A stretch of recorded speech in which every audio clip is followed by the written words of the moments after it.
그럼 먼저 준비하는 동안 저희 귀빈 소개를 먼저 좀 진행하도록 하겠습니다. 그럼 먼저 귀빈 소개가 있겠습니다. 제가 호명하면 많은 박수 부탁드리겠습니다.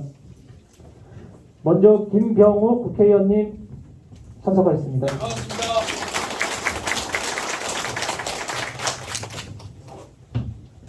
김은혜 후보님 참석하셨습니다.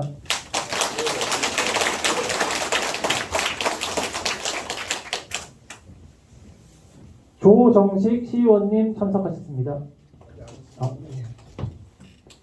박은미 시의원님 참석하셨습니다.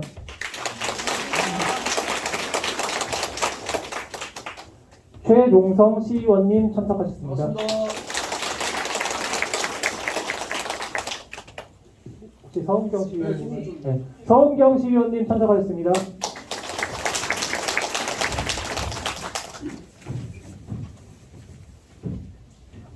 네, 이상으로 안계일 도의원님 참석하셨습니다.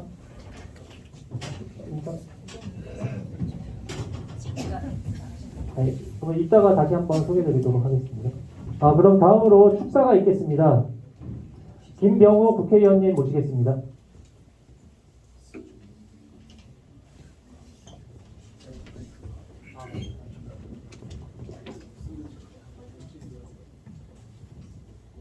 네. 네, 안녕하세요. 국회의원 김병주입니다. 반갑습니다. 네, 저는 지금 국회의원 신분으로 이렇게 또 후보로서 활동하고 있잖아요. 그래서 오늘 국회 본회의가 있는 날입니다. 그래서 본회의를 조금 덜 마치고 그래서 부랴부랴 온다고 했는데 조금 늦었습니다. 양해해 주시면 감사하겠습니다. 이 마이크를 쓰게 되면 제가 발언한 것 중에 일부가 선거운동 위반의 소지가 좀 있습니다. 그래서 마이크를 쓰지 않고 여러분들에게 인사하는 게 옳지 않을까 싶습니다. 제가 마이크를 넘겨드리고 인사드리겠습니다. 네, 그 신도시 재건축법 통과된 거 아시죠? 네. 신도시 재건축 특별법인데요. 이 특별법은 일반법에 대비해서 특정 대상에 특정 혜택을 주는 법입니다. 그 대상에 우리가 포함되어 있는 거죠. 그리고 그 혜택에는 용적률을 높일 수 있는 거 있고 용적률 상향, 그리고 안전진단을 면제 또는 완화받을 수 있는 거 있고요. 그다음 심의 과정을 하나하나 심의하지 않고 통합적으로 하는 거 있습니다. 그리고 기부 체납을 과거에는 임대 아파트 위주로 해왔는데요.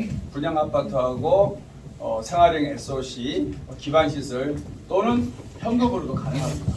그 정도로 기존의 재건축 관련된 법보다는 훨씬 더 우리에게 혜택을 많이 주는 법이 이 신도시 재건축 특별법입니다. 그러니까 특별법의 내용을 대충 제가 간단하게 말씀드리면 그런 법이에요. 그러면 어떻게 할까요? 이 법을 잘 활용하는 게 좋겠습니까? 활용하지 않는 게 좋겠습니까? 네, 그렇죠. 그래서 여러분들이 특별법 내용을 잘 숙지하는 게 저는 제일 중요하다고 생각합니다. 다시 말해서 정보가 많이 공유가 돼요. 그래서 그런 정보를 제대로 듣고 이것이 우리 무지개마을 11단지, 12단지에 도움이 될까? 이 특별법에도 불구하고 도움이 안 될까? 뭐 이런 것들을 이제 고민하는 그런 시간이 되기를 바랍니다. 제가 국회에서 원래 금융경제 전문가로 활동을 해왔는데 우리 분당 신도시 재건축 특별법을 발의하고 통과시키기 위해서 국토위로 상임위를 옮겼습니다. 국토위로 상임위를 옮겨서 정말 열심히 일했습니다. 그래서 여러분 속기를 보시면 아시겠지만 여야 의원들 다 설득시켰고 특히 우리 민주당 지도부도 설득시켜서 이 법이 드디어 통과된 겁니다. 속기를 보시면 아시겠지만 29명의 국회의원 중에서 유일하게 작년에 2023년 연내에 통과되어야 된다고 주장한 사람은 사실 저밖에 없습니다. 제가 제 입으로 말씀드리기가 쑥스럽지만 박수 주세요. 제가 재건축에 진심으로 일을 해왔고 말로서만이 아니라 실질적으로 이 법을 통과시키기 위해서 최선 노력을 다했고 실제 이 법이 통과됐습니다. 그런데 이 법만 통과된 게 아닙니다. 우리 재건축을 하다 보면 재건축 초과 이익 환수라는 제도가 있죠. 재건축을 통해서 개발 이익이 생기면 환수 돌려주는 거죠. 있습니다. 그 재건축 초과 이익 환수, 재초안이라고 그럽니다. 재초안도 규제 완화를 많이 했습니다. 제가 일일이 설명드리면 좀 시간이 걸리는데요. 어쨌든 재초안도 많이 규제를 완화를 해서 재건축으로 생기는 개발 이익이 여러분들이 과거에 내놓는 것보다는 아주 적게, 그리고 장기 보유자는 무려 70%까지 감면받을 수 있게끔 재수환법도 완화를 해놨습니다.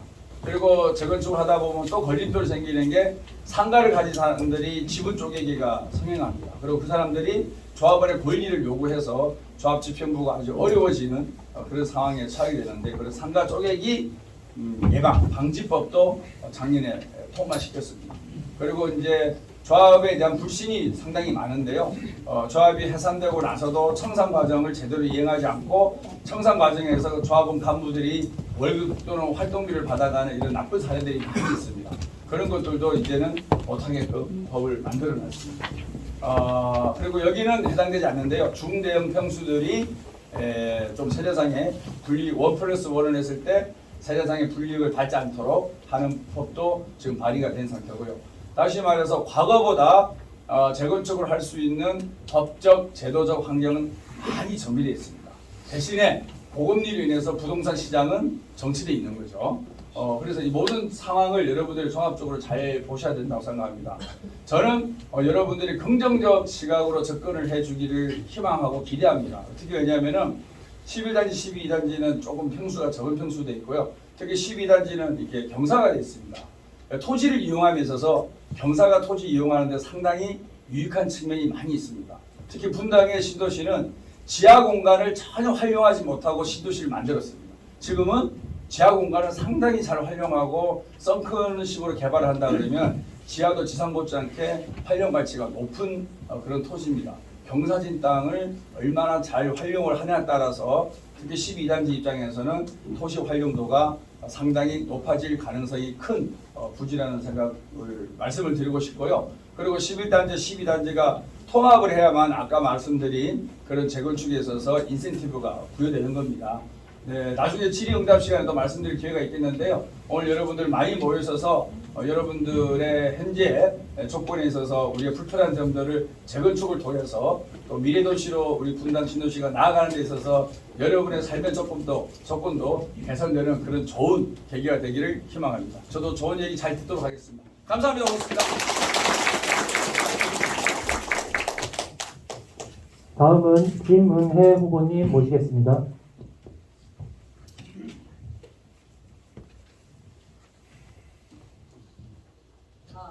마이크로 못 쓰네요. 안녕하십니까, 김은혜라고 합니다. 먼저 오늘 이 자리에 발언 기회를 주신 이현 추진위원장님, 그리고 무지개 마을 주민 여러분들께 감사드립니다. 저는 무지개 마을이 이 통합 재건축을 선도할 수 있는, 리딩할 수 있는 곳이라고 생각합니다. 예의상 선거를 앞두고 하는 얘기다? 그렇지 않습니다. 여러 가지 면에서 무지개 마을 11단지, 12단지 주민분들께서 가지고 계신 그 마음에 자신감을 심어줄 수 있는 부분이 여러 개가 있습니다. 우리가 보통 선도지구를 어떻게 지정할 것이냐, 그래서 바로 특별법 18조에 나와 있습니다. 선도지구는 성남시장, 지자체장이 결정하는 권한을 갖고 있습니다. 그리고 국토부 장관과 협의해서 선도지구를 결정하게 됩니다. 이 선도지구에는 두 가지 평가 기준이 있습니다. 하나는 정량적 평가 기준, 두 번째는 정성평가 기준입니다. 정량평가는 보통 이야기하시는 동의율입니다. 주민분들이 얼마나 많은 분들이 동의를 하시느냐, 그리고 그 아파트 단지의 노후도, 그리고 편의시설 부족 등이 해당될 것입니다. 분당에 있는 모든 아파트들이 사실상 노후도와 편의시설 부족은 비슷합니다. 동의율에서 조금 차이가 나겠죠. 두 번째로 관건이 정성평가입니다. 이 정성평가 역시 성남시장, 지자체장이 평가를 하게 되게 될 것입니다. 근데 정성평가라고 하는 것은 타 지역이 얼마나 모범 사례가 될 수 있느냐, 그리고 주변 지역에 영향을 미칠 수 있는 부분을 보게 된다고 알고 있습니다.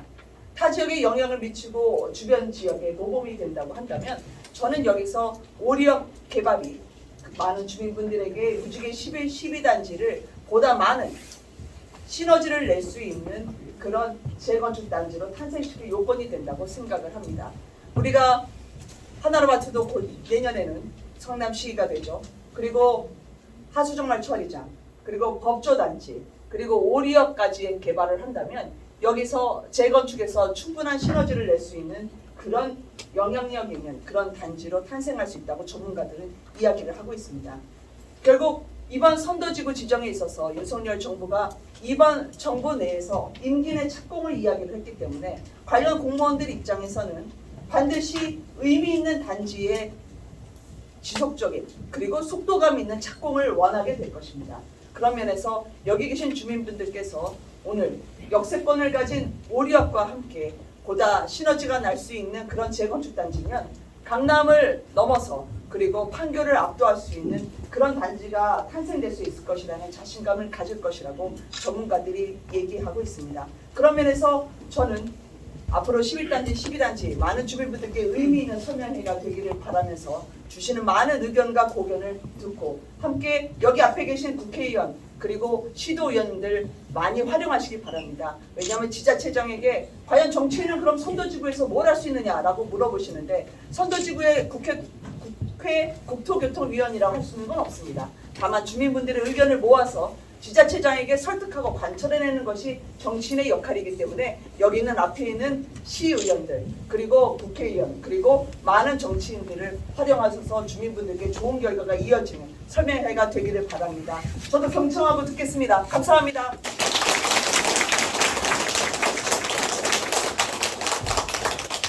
네, 바쁜 와중에도 시간 내어서 오신 김병호 국회의원님과 김은혜 후보님께 다시 한번 큰 박수 부탁드리겠습니다.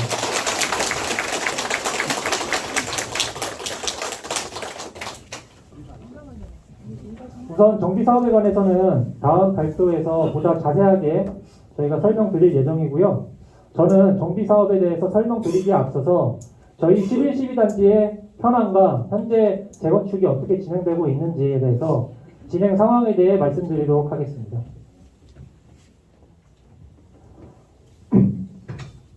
우선 11, 12단지 현황입니다. 용적률 및 대지 지분입니다.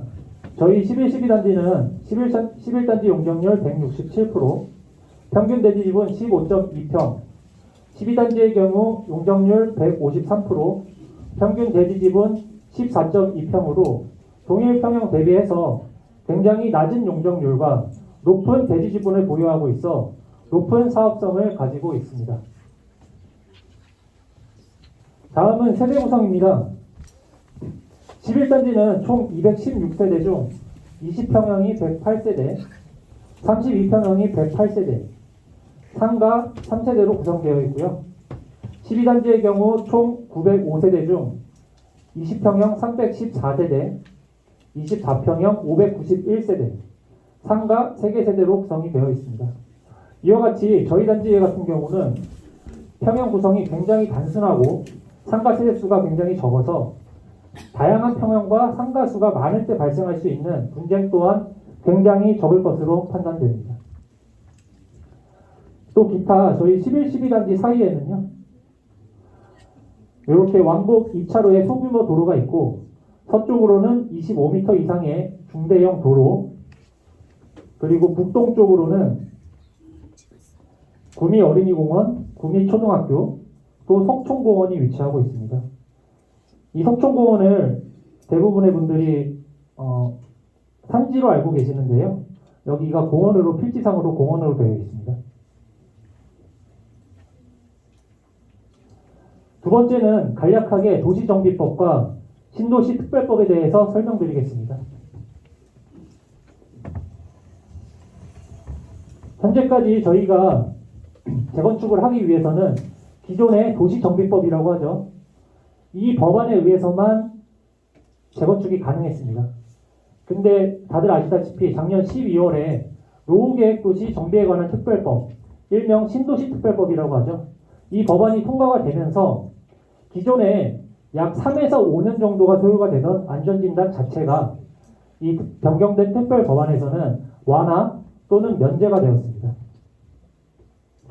그리고 그 성남시 조례상으로 265% 정도의 그 용적률 상한선 자체도 굉장히 상향이 되었고요.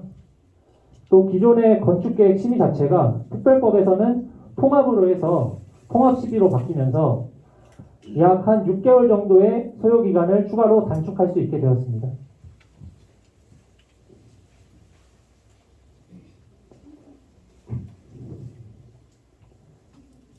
단, 이 법안을 적용받기 위해서는 인근 단지와의 통합 재건축과 용적률 증가분에 대한 기부 체납이 절대적으로 필수입니다.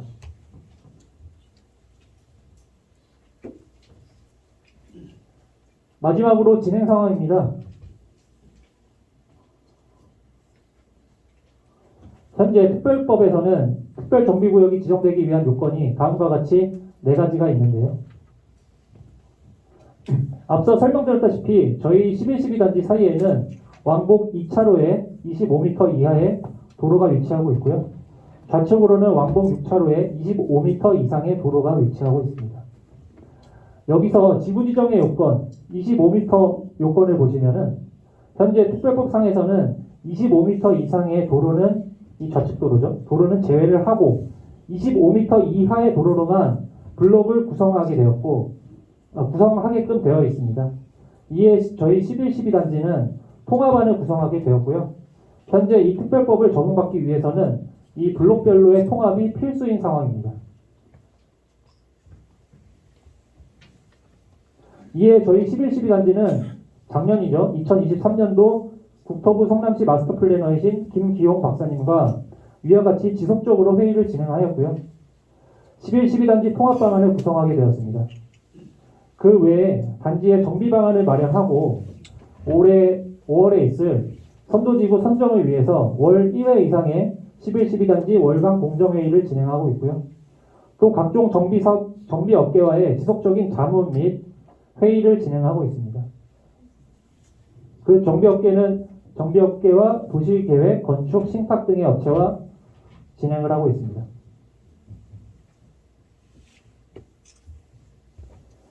정비 시에는 무조건 임대와 같은 기부 체납을 하는 것이 아니라 그 기부 체납 방법을 인근에 있는 구미 어린이공원을 멋진 공원으로 정비하거나 공원 일부를 국공립 어린이집 또는 유치원으로 개발해서 신혼 특화단지로 만드는 방안, 또 좌측에 있는 석촌공원 자체를 나비공원으로 정비를 하는 방안과 같은 다양한 기부 체납 방법을 고려하고 있습니다. 통합 시에는 인근 주변 환경에 이점을 100% 활용하여서 초품화와 자연경관이 어우러지는 명품 주거공간으로의 개발을 추진하겠습니다. 감사합니다.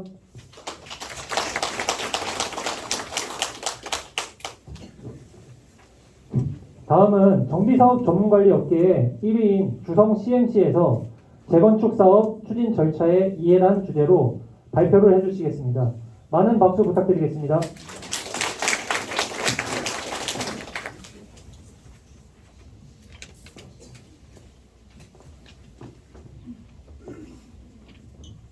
다시 한번 인사드리겠습니다. 정비사업 전문관리업을 하고 있는 주성 CMC 대표 김범석입니다. 인사드리겠습니다. 오늘 많이들 모이셨는데 여기 이웃분들하고 여지껏 사시면서 이렇게 모이신 적이 아마 없으실 거라고 보여지는데 맞죠? 네. 오늘과 같은 모임이 수시로 자주 있어야 사업이 가는 거고요. 이런 모임이 이제 없어지면 여러분들은 한참 뒤에나 재건축을 하신다라고 보셔야 될 것 같습니다.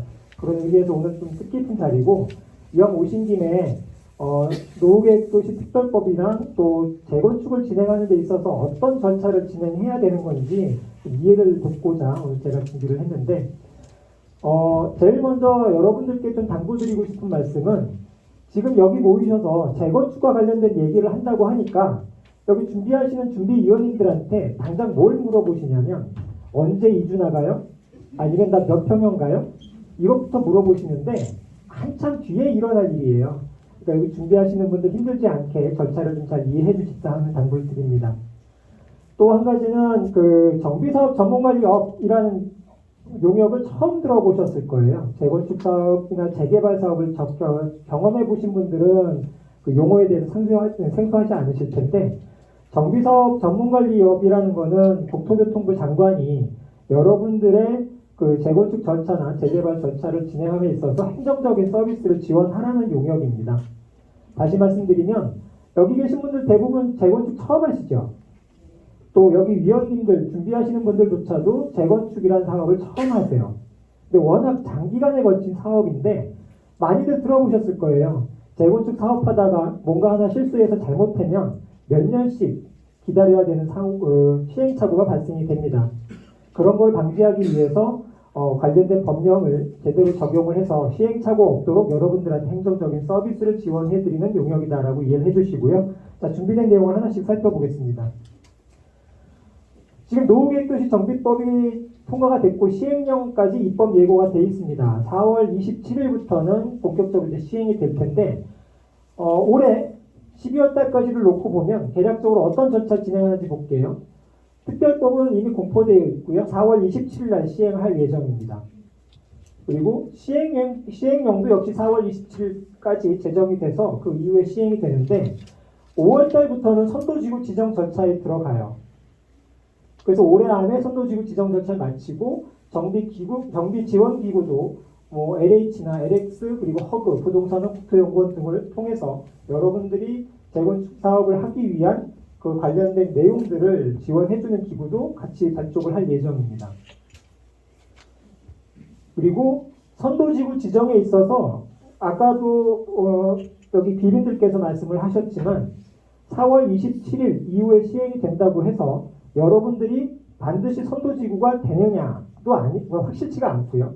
또 선도지구 지정이 되더라도 과연 어떤 절차를 통해서 어떤 계획 방향으로 가느냐도 역시 없습니다. 그게 뭐냐면 기본 방침이 정해져야 되는데 기본 방침이 정해지면 각 지방자치단체별로 기본 계획을 수립을 하게 됩니다. 그 내용에 맞게끔 여러분들은 특별정비계획이라는 걸 수립을 해서 재건축 사업을 하시게 되는데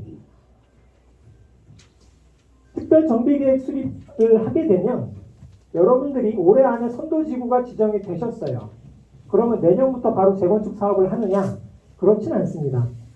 여러분들이 재건축 사업을 하기 위해서는 선도지구 지정을 받은 다음에 우리 땅에다가는 몇 평형짜리 얼마만큼을 지을 거고 몇 층까지 지을 겁니다라는 계획을 세우셔야 되죠. 근데 그 계획 과정에서 주변에 다른 기반 시설이라든가 도로를 넓힌다거나 공원을 개선해 준다거나 아니면 공공청사, 뭐 주민센터라든가 우체국 등의 공공청사를 건립을 해주는 그 반대 급부를 또 제공을 하셔야 되는데 그 내용들을 담은 특별 정비 계획이라는 걸 수립을 하십니다. 근데 그게 수립된다고 해서 금방 되는 게 아니라 그 수립 절차도 계획을 수립하고 주민공람, 지방의회 의견 청취, 도시계획위원회 심의 등을 거쳐서 진행이 돼요. 그래서 지금 당장은 여러분들이 모이신 취지는 남들보다 빨리 가려면 우리가 선도지구가 돼야 됩니다라는 의미에서 여러분들이 모이셨고 오늘 설명회가 끝나면 선도지구 지정에 대한 여러분들의 동의가 필요하기 때문에 이렇게 모이신 자리인데 그럼에도 불구하고 이런 절차들을 하나씩 밟아 나가셔야 된다는 걸 설명을 드립니다. 좀 더 구체적으로 보시면 재건축 사업을 하시게 되면 그동안 안전진단부터 받으셨죠. 근데 안전진단은 경우에 따라서는 면제될 수 있고요. 완화될 수 있는 조건이 같이 포함되어 있다는 건 다 익히 아실 겁니다.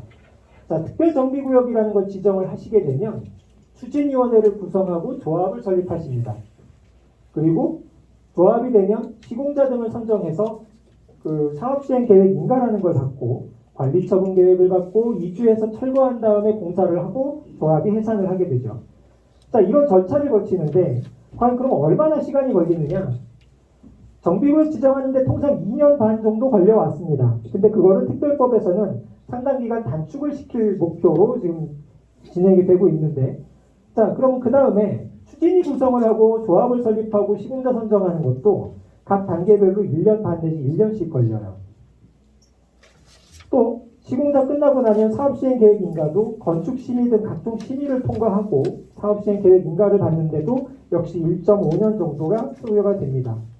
자, 그럼 여러분들이 이제 사업계획을 다 수립을 하시고 나면 관리처분이라는 걸 하시는데 관리처분은 이따가도 다 좀 더 구체적으로 살펴보겠지만 여러분들이 투자하신 현물, 지금 갖고 있는 아파트 값이 얼마고 나중에 지어지는 그 평형으로 여러분들이 가시게 되면 얼마의 돈을 더 내시거나 얼마의 돈을 환급받는지를 결정하는 절차가 관리처분입니다.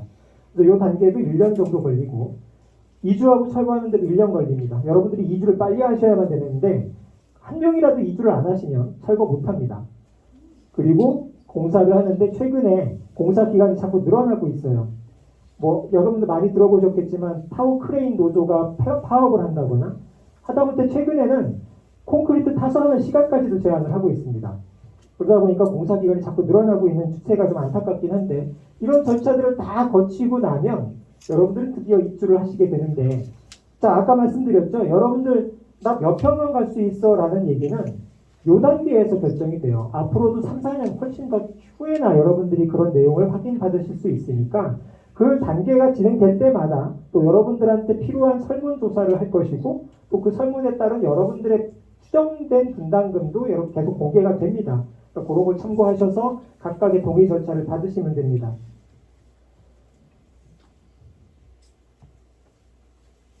요건 다 아는 내용이니까 설명을 생략하도록 하고요. 자, 그럼 노후계획도시 특별법에 따라서 여러분들이 선도지구가 지정이 되려면 어떻게 하셔야 되는지를 한번 살펴볼게요.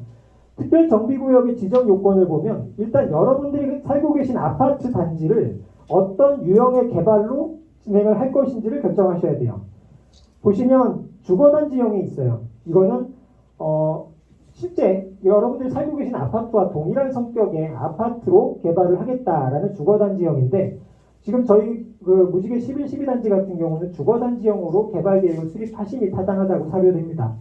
또 하나는 중심지구 정비형이라고 해서 역세권, 오리역이라든지 정자역과 같은 역세권에서 반경 500m 이내에 포함될 경우에는 용적률도 더 상향시켜주고 또 종도 상향을 시켜주는 그 계획을 수립할 수 있는데 다만 중심지구 정비형은 단순하게 아파트만 건립하시는 게 아니고 상권을 활성화시킬 수 있는 복합시설들이 들어가셔야 돼요. 그러니까 주상복합이라고 많이 들어보셨죠? 그런 형태로 개발하는 경우가 중심지구 정비형일 겁니다. 그리고 시설 정비형은 여러분들한테는 해당이 거의 안 될 거예요. 지금 살고 있는 단지가 워낙 낙후돼 있고 기반 시설조차도 부족해서 도로망이라든지 아니면 다른 단지와 연결시키는 도로를 추가해야 된다거나 아니면 공원을 추가해야 된다거나 이런 용도의 목적으로 정비하는 경우가 이제 시설 정비형이고 이주단지를 구성하기 위한 정비형이 있는데 여러분들은 아까 말씀드린 것처럼 주거단지 정비형으로 계획을 수립하시게 되는데 일단 입지 여건에 부합하는 정비형을 결정을 하시고 그 다음에 상업 업무 포함된 복합개발 시는 이제 역세권이 가능하다는 설명을 드렸어요. 그리고 공공비용에 따른 적정 용적률도 검토하셔야 되는데 여러분들한테 용적률을 올려준다라고 해서 그냥 무작정 공짜로 올려주진 않습니다. 용적률을 올려준다라는 거는 여러분들이 팔 수 있는 아파트를 더 지을 수 있어요. 그러니까 사업성이 더 개선되겠죠. 근데 그 개선되는 만큼 일정 부분은 공공에 기여를 하셔야 됩니다. 아까 언급된 것처럼 임대주택을 추가로 공급을 하든지 아니면 도로망을 개선한다거나 공원을 개선한다거나 이런 공공기여를 여러분들 돈으로 해주셔야 돼요. 그런 걸 얼만큼 해줄 거냐에 따라서 용적률 체계가 바뀝니다. 그래서 그런 적정한 선에서 이제 여러분들 결정을 하셔야 되는데 자, 그럼 선도지구 지정이 되려면 맨 위에 있는 게 뭐냐면 주민 참여도입니다. 동의율이에요. 지방자치단체장이 이 무지개 11, 12단지를 선도지구로 지정을 해서 다른 단지에 비해서 빨리 개발을 시키겠다라고 생각은 하고 있지만 여러분들이 참여를 안 하면 선도지구 지정이 안 됩니다. 그만큼 동의율이 그만큼 중요하다고 보여지는 건데 선도지구에서 지정이 되지 않으면 선도지구부터 말 그대로 선도지구예요. 그러니까 선도지구부터 먼저 개발이 되고 순차적으로 개발이 되기 때문에 선도지구에서 탈락이 되면 그만큼 사업이 지연될 수 있다는 건 충분히 여러분들도 인지하실 수 있다고 봅니다. 자, 그리고 도시기능이나 주변 여건의 효과적인 개선 방안도 여러분들이 계획을 수립해서 제출을 하셔야 되고요. 그리고 4월 27일 날 시행령이 시행된 이후에 법정 동의서 양식이 있습니다. 그 동의서에는 여러분들이 이름을 직접 쓰시고 지장도 낙인하시고 내가 찍은 거요라는 걸 확인하기 위해서 신분증 사본도 첨부해서 내셔야 됩니다. 자, 그런 것 때문에 여러분들께 미리 들어오시면서도 적으셨겠지만 연락처라든가 이런 것들을 충분히 준비위원회 제공을 해주셔야 자, 우리 동의서 받겠습니다라고 할 때 남들보다 더 빨리 받으실 수가 있어요. 그러니까 그런 것들에 대해서 협조를 분명히 해주셔야 되는데 일부 소유자분들께서는 이번에 동의를 하게 되면 이거로 재건축이 다 진행되는 줄 아세요. 그렇지 않습니다. 아까 보셨죠? 단계마다 화살표 하나마다 여러분들 다 동의가 필요해요. 전도지구가 지정이 되면 특별정비계획 수립하는 데 있어서 우리는 계획을 이렇게 입안하겠습니다라는 동의서 또 내셔야 되고, 계획이 수립된 다음에 우리 이대로 추진할게요라고 추진위원회를 구성할 때도 동의서 또 내세요. 그리고 조합 설립할 때도 역시 동의서를 내셔야 되고, 그리고 각종 허가를 받을 때나 인가를 받을 때도 여러분들의 총회에서 의견을 모아야만 가능합니다. 그래서 단계별로 동의가 진행된다는 걸 말씀을 드리고, 자, 근데 통합 재건축을 꼭 해야만 되느냐라는 거에 대해서 많은 의구심들이 있으실 거예요. 통합 재건축을 하게 되면 일단은 대단지 프리미엄을 기대하실 수가 있죠. 300세대 아파트하고 1000세대 아파트하고 같은 평형이 옆에 있다고 하더라도 가격 차이가 분명히 있습니다. 그게 왜 그러냐면 대단지 대규모 아파트로 개발을 하게 되면 그만큼 가용할 토지가 많아진다라는 의미이기 때문에 여러분들이 원하시는 건축 배치나 평형 구성이 그만큼 더 수월해져요. 그뿐만 아니라 여러분들이 와, 우리 단지에는 수영장이 있었으면 좋겠어? 아니면 골프 연습장이 있으면 좋겠어? 뭐 이런 다양한 커뮤니티 시설을 요구하시는데 단지 규모가 커져야 그런 여러분들이 요구하시는 각종 커뮤니티를 쉽게 설치할 수가 있습니다. 또 지하 공간을 같이 개발함으로 인해서 공사비도 훨씬 절감시킬 수 있어요. 밑에 보이시는 그림이 보이실지 모르겠는데 도로가 나눠져 있으면 그 도로에는 땅을 팔 수가 없잖아요. 그러면 여러분들 땅을 삥 둘러서 그 벽체를 만들고 도로하고 도로 사이에는 주차도 못하게 되는 상황인데, 통합을 함으로 인해서 지하 공간도 훨씬 더 효율적으로 사용하실 수가 있어서 공사비가 그만큼 절감될 수 있습니다. 경우에 따라서는 지하 3층까지 파야 될 거를 지하 2층만 파도 된다라는 정도까지도 검토가 가능하다고 보시면 돼요. 하지만 분당뿐만 아니라 지금 신도시마다 다 통합재건축 하겠다라고들 난리입니다. 아우성들이신데, 통합재건축을 하려다 보니까 무슨 문제가 발생이 되냐면 우리 아파트 단지는 대지 지분이 큰데 저 옆에 단지는 대지 지분이 작거든? 근데 저기랑 통합하게 되면 내 땅을 뺏기는 거 아니냐, 이런 우려도 하세요. 또 지금 내가 살고 있는 자리가 상당히 좋아요. 근데 재건축을 하게 되면 땡땡이 돌린다라고들 알고 계시기 때문에 저 구석진 자리에 내가 배정받는 거 아니냐라는 우려도 하십니다. 이따가도 살펴보겠지만 그런 우려들 때문에 단지별 이견이 충돌이 돼요. 예를 들어서 큰 단지와 작은 단지가 통합이 되게 되면 위원장은 누가 할 거야? 큰 단지가 하게 되면 큰 단지 위주로 사업이 진행되는 거 아니야? 라고들 걱정도 하세요. 근데 그런 게 만약에 걱정스러우시다면 지금 재건축되는 현장이 아마 없을 겁니다. 왜일까요? 하나의 단지만 개발을 하더라도 평형이 여러 평형이 구성된 단지들도 있어요. 그러다 보니까 대지 지분도 서로 틀리죠. 그리고 하나의 단지라고 하더라도 나는 남향이야, 저 집은 동향이야, 다 틀려요. 그럼에도 불구하고 재건축이 됩니다. 왜? 제도적으로 그런 여러분들에 대한 평가라든가 또 배정의 방식이라든가 이런 거가 형평성에 어긋나면 인가 자체가 안 되도록 하고 있어요. 이따가도 한 번 더 살펴볼 텐데, 그런 이견이 지금부터 충돌되면 여러분들은 재건축 안 하셔야 돼요. 우리끼리만 하자? 우리끼리도 안 되죠. 아까 말씀드린 것처럼 평형이 서로 틀리거나 대지집은 조건이 틀리면 또 싸울 텐데. 그러니까 이런 것들은 충분히 이해를 하고 가셔야 되는 거고, 그 정비 기반 시설의 비용, 처리 비용이 증가될 수 있습니다. 그게 무슨 말씀이냐면 옆에 단지하고 통합하다 보면 그 중간에 놓여져 있는 도로를 우리 땅으로 포함시켜서 개발을 같이 하게 되는데, 도로라고 하는 거는 그냥 땅 위에 아스팔트만 깔려 있지는 않습니다. 그 밑에 상수도, 하수도, 열수송관, 전기, 통신, 가스선까지 다 들어가 있어요. 그거를 잘라내고 옮기셔야 됩니다. 또 우리가 그걸 잘라내는 순간 그 통신관이나 이런 걸 같이 쓰고 있는 옆에 단지가 막히잖아요. 그럼 그 집까지 쓸 수 있게끔 미리 다른 데로 돌려놓으셔야 돼요. 그런 공사비가 증가될 우려는 있지만 통합 재건축으로 함으로 인해서 아까 그 여러 가지 혜택들 때문에 그 비용은 상쇄될 수 있다고 봅니다. 지금 보시는 사례들은 저희 회사가 수행했던 여러 단지를 통합했던 사례들을 보시는데, 아크로 리버파크라고 많이 들어보셨죠? 반포에 있는 아리팍이라고 하는 신반포 1차인데 여기는 2개 동을 뺀 상태에서 재건축이 시작됐습니다. 그 두 개 동은 다른 필지에 포함되어 있었고 그 두 개 동에서 동의가 안 됐었어요. 그러다 보니까 그 두 개 동이 나중에 그 위에 있던 단지들이 다 개발되고 나니까 낙동강 오리알 된다라는 심정이겠죠. 우리끼리 재건축을 하자니 비용도 많이 들어가. 또 그렇게 하자니 사업성도 떨어져. 그래서 결국은 그 신반포 1차 단지에 우리를 같이 포함시켜달라. 우리가 동의서 다 걷어서 제출할 테니까 우리도 포함시켜달라고 했고 그걸 포함시키게 되면 계획을 다시 바꾸게 되지 않습니까? 그래서 그 계획을 바꾸는 데 들어가는 용역비라든가 시간적 손실 때문에 각각 5천만 원씩 더 내는 조건으로 포함이 됐어요. 그 외에도 보시면 신반포 4지구라고 해서 잠원 IC 옆에 있는 단지입니다. 여기 보시면 가운데 이렇게 도로가 있어요.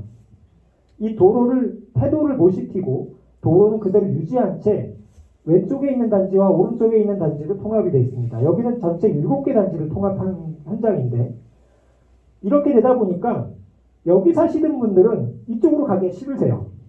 또 여기 사시는 분들도 이쪽으로 건너가기에 싫으세요. 그래서 여기는 관리처분이라는 거 아까 말씀드렸죠. 관리처분을 할 때 내가 살고 있던 위치를 우선 배정하겠다라는 내용으로 처분을 했습니다. 다만 넘어갈 수 있어요.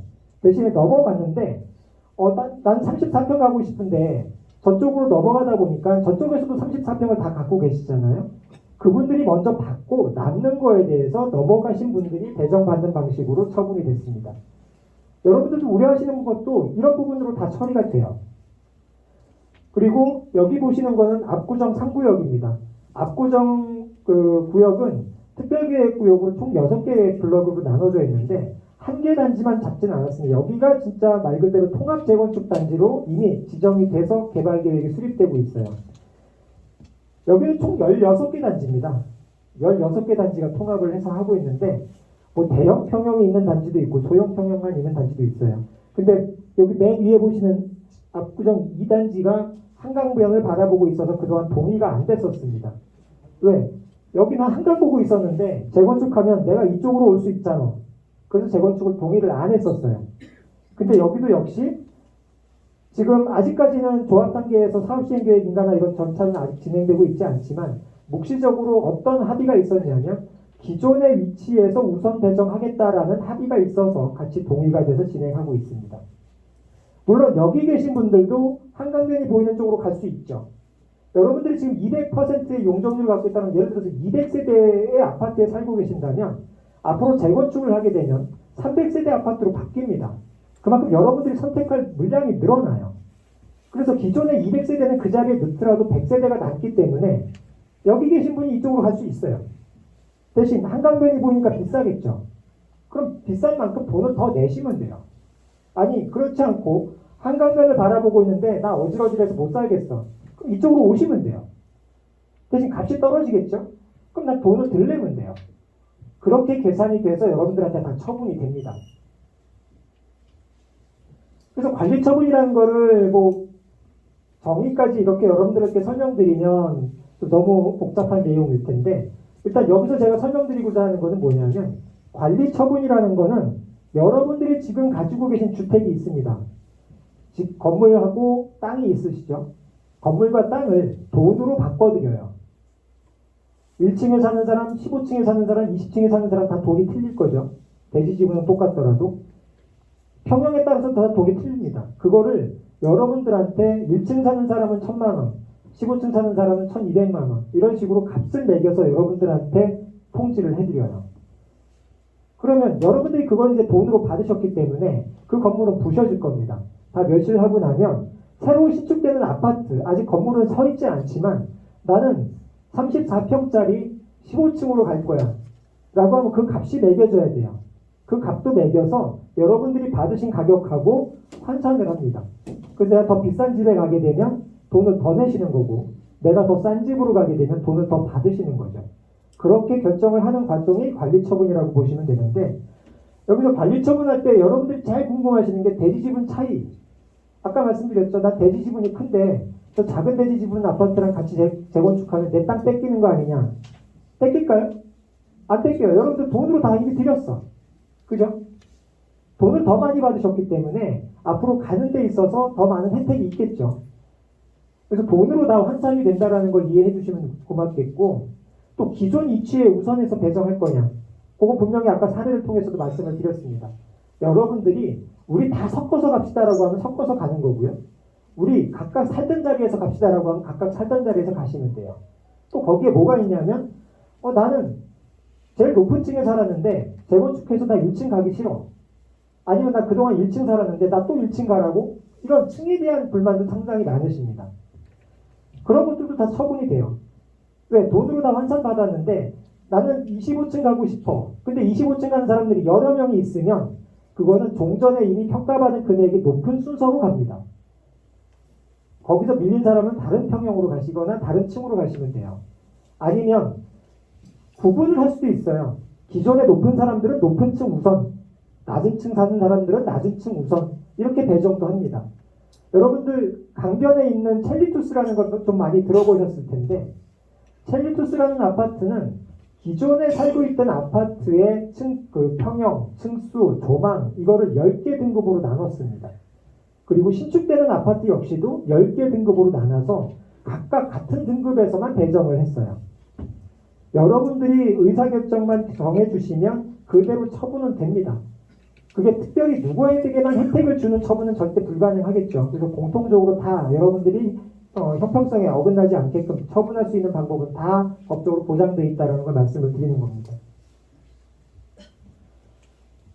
자, 그럼 여러분들은 지금 당장도 우리가 재건축하면 뭐 어디 들어보니까 뭐 예를 들어서 매스컴에서 지금 3개 5단지 뭐 이런 얘기들 들리시죠?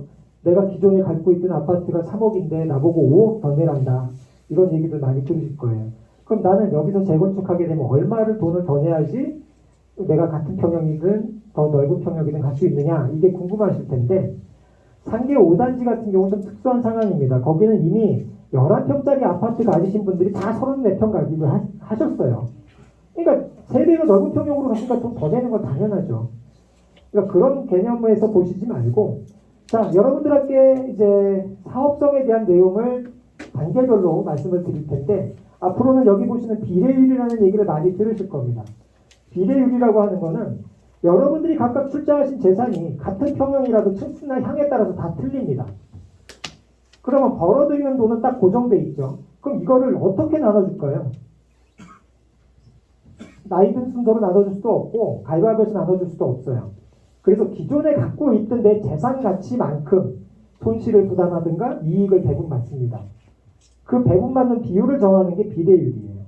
그래서 비례율을 계산하시려면 여러분들이 갖고 계신 전체 자산의 총액, 각각 개별적으로 평가가 끝나야 되죠. 그 다음에 사업 완료 후의 총 수익.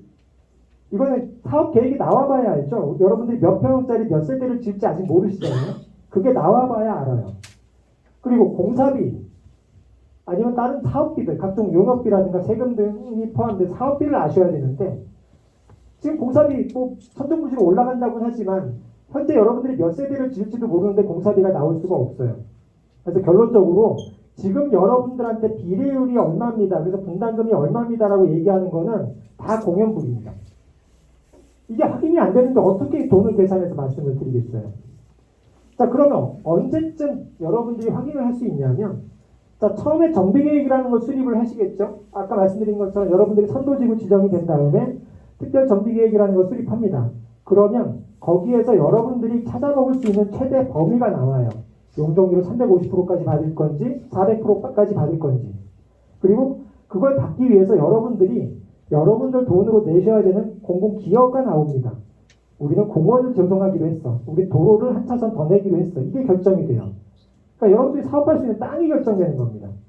그러니까 땅이 결정되고 나면 조합이 설립이 돼서 사업을 할 수 있는 책임감 있는 법인 단체가 생깁니다.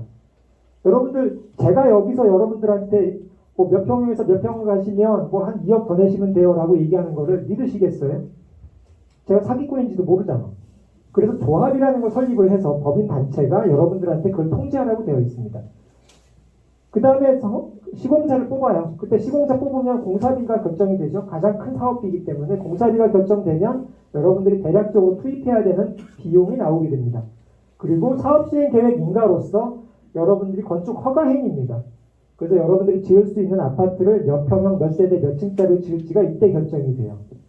그 다음에 감정평가를 해서 여러분들 개개인의 재산을 확인을 하고 분양 신청을 받아서 나 몇 평형 갈 거야를 결정을 하고 관리처분 계획 인가로서 이제 여러분들한테 가고 싶은 평형 가시려면 얼마 더 내세요. 아니면 얼마 더 드릴게요. 이게 여기서 결정돼요.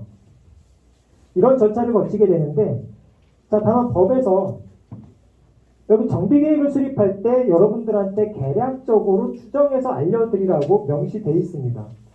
의무적으로 특별정비계획을 수립할 때는 여러분들한테 지금 상황에서 추정을 해보니 이 정도 조건으로 하게 되면 얼마의 분담금을 내십니다라는 것을 의무적으로 공개를 하게 되어 있습니다. 그 다음에 조합 설립을 할 때는 조합 설립을 하기 위한 동의서를 받으실 때 여러분들이 또다시 분담금을 확인할 수 있도록 공개를 의무화하고 있어요. 그래서 이런 절차를 통해서 여러분들이 이 사업을 하면 할수록 내가 얼마를 내고 또 사업 기간이 늘어나면 늘어날수록 내 분담금이 자꾸 늘어나는구나 줄어드는구나 이런 거를 확인해 가시면서 단계별로 동의를 하시게 됩니다.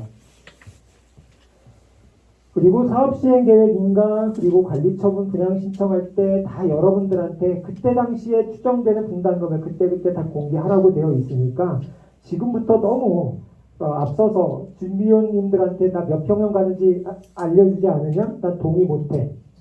그러면 재건축 안 하시겠다는 뜻이에요.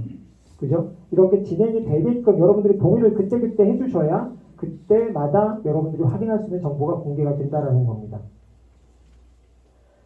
자, 지금까지는 여러분들이 절차적으로 어떤 순서에 따라서 어느 단계에서 어떤 절차가 이루어지는지에 대한 이해를 돕기 위한 내용이었고요.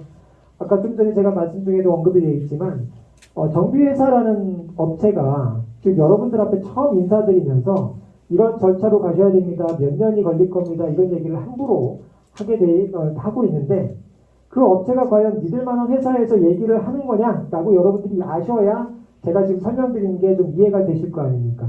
제가 저 어디 가서 허접한 사람이 와가지고 무슨 설명을 했는지 아니면 나가서 들어보니 그 업체가 아주 형편없는 회사더라라고 하면 제가 지금 설명드린 거 다 믿으시겠어요?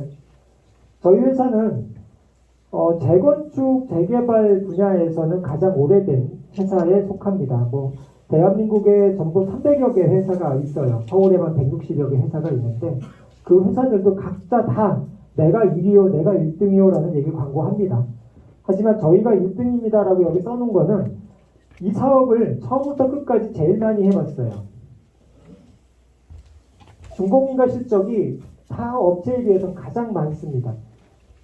18번의 준공인가 완료 실적을 갖고 있는데 아무리 바보가 아닌 이상 18번 이상을 처음부터 끝까지 수행했는데 또다시 시행착오를 겪게 하겠습니까? 그래서 그런 실적이 저희는 1위입니다라는 내용이고 또 그만큼 실적을 가지고 일을 하다 보니까 신용평가 등급도 업계에서 가장 높은 A0 등급을 보유하고 있는 회사입니다. 제가 회사 자랑하러 나온 건 아니니까 이거로 일단 제 설명을 마치고요. 다시 한번 당부 말씀을 드리면 여러분들이 지금 동의서를 내시는 거는 선도지구 지정의 목적을 가지고 선도지구를 내시는 거고 또 여러분들이 재건축 사업을 계속 참여할 건지 말 건지 여부는 단계별로 계속적인 동의를 받으실 겁니다. 그렇기 때문에 선도지구 지정이 늦어지게 되면 여러분들은 재건축하고 싶어도 옆에 단지가 선도지구 지정돼서 재건축을 하고 있는 걸 보시면서 우리는 가만히 있으셔야 되는 상황이 생길 수 있습니다. 그리고 선도지구 지정이 안 되더라도 기존에 있는 도시환경정비법에 따라서 여러분들은 재건축 사업을 하실 수 있어요. 하지만 그 절차나 혜택에 대해서는 여러분들이 또 감수를 하셔야 됩니다. 도시 및 주거환경정비법으로 여러분들이 그냥 개별적인 단지에서 재건축을 하시게 되면 현행법으로는 안전진단을 반드시 받으셔야 돼요. 물론 정부에서도 안전진단을 유예시켜주겠다라는 정책이 발표가 되긴 했지만 아직 법제화되진 않았습니다. 그래서 여러분들이 지금 당장 재건축을 하실 수 있는 유일한 방법은 선도지구 지정을 받으셔서 다른 단지들보다 먼저 사업을 진행할 수 있는 게 유일한 방법이지 않을까 싶고 그런 취지에서 여러분들 이렇게 모이신 자리에서도 준비위원님들이 열심히 활동하고 계신 만큼 여러분들도 많은 참여와 동참을 좀 부탁드리도록 하겠습니다. 이상 여기서 설명을 마치겠습니다. 감사합니다.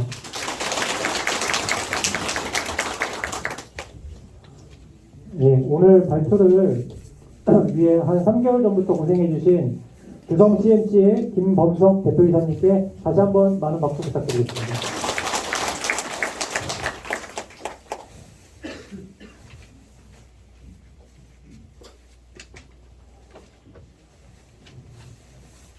다음은 750여 명 이상의 임직원을 보유하고 있고요. 건축 설계업계에 12 이내에 링크되어 있는 건축사 사무소 건원 엔지니어링에서 미래 재건축의 방향이란 주제로 발표해 주시겠습니다. 많은 박수 부탁드리겠습니다.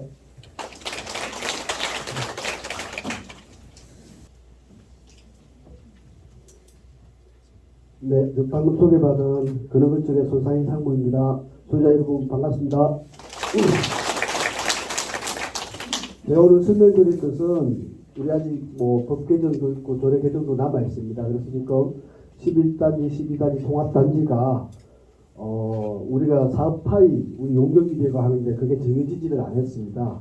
그게 향후에 정해지게 되면은 구체적인 대략 몇 층에 몇 세대가 지어질 것인지를 아마 그때 가서 한번 다시 한번 보여드릴 수 있고 오늘 그림을 보여드리고자 하는 것들은 최근에 서울 여의도 강남 인근에 그 재건축이 한참 하고 있습니다. 그 하는 그 지역들에 어떠한 방향으로 어떠한 특화들이 지금 만들어지고 계획되고 있는지 아마 분당 신도시도 이 방향을 따라가지 않을까 그렇게 해서 또 미래의 청사진을 한번 보여드리고자 이렇게 설명을 드리겠습니다.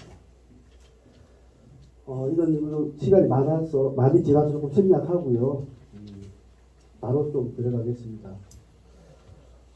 주동 특화입니다. 이제 선도지구가 되고 미래 우리 아파트라는 게 70년, 90년, 2000년, 2020년에서 한 4단계 정도로 발전하고 있는 그런 대한민국의 아파트의 또 변화를 지켜보시면은 향후에 2030년 지어질 집은 지금 상상하지 못하는 그러한 명품 주거단지, 미래지향적인 그런 주거단지가 되고 있습니다. 현재 그래서 그러한 현재 진행되는 내용들을 가지고 우리 소유자 여러분들께 설명을 드리겠습니다.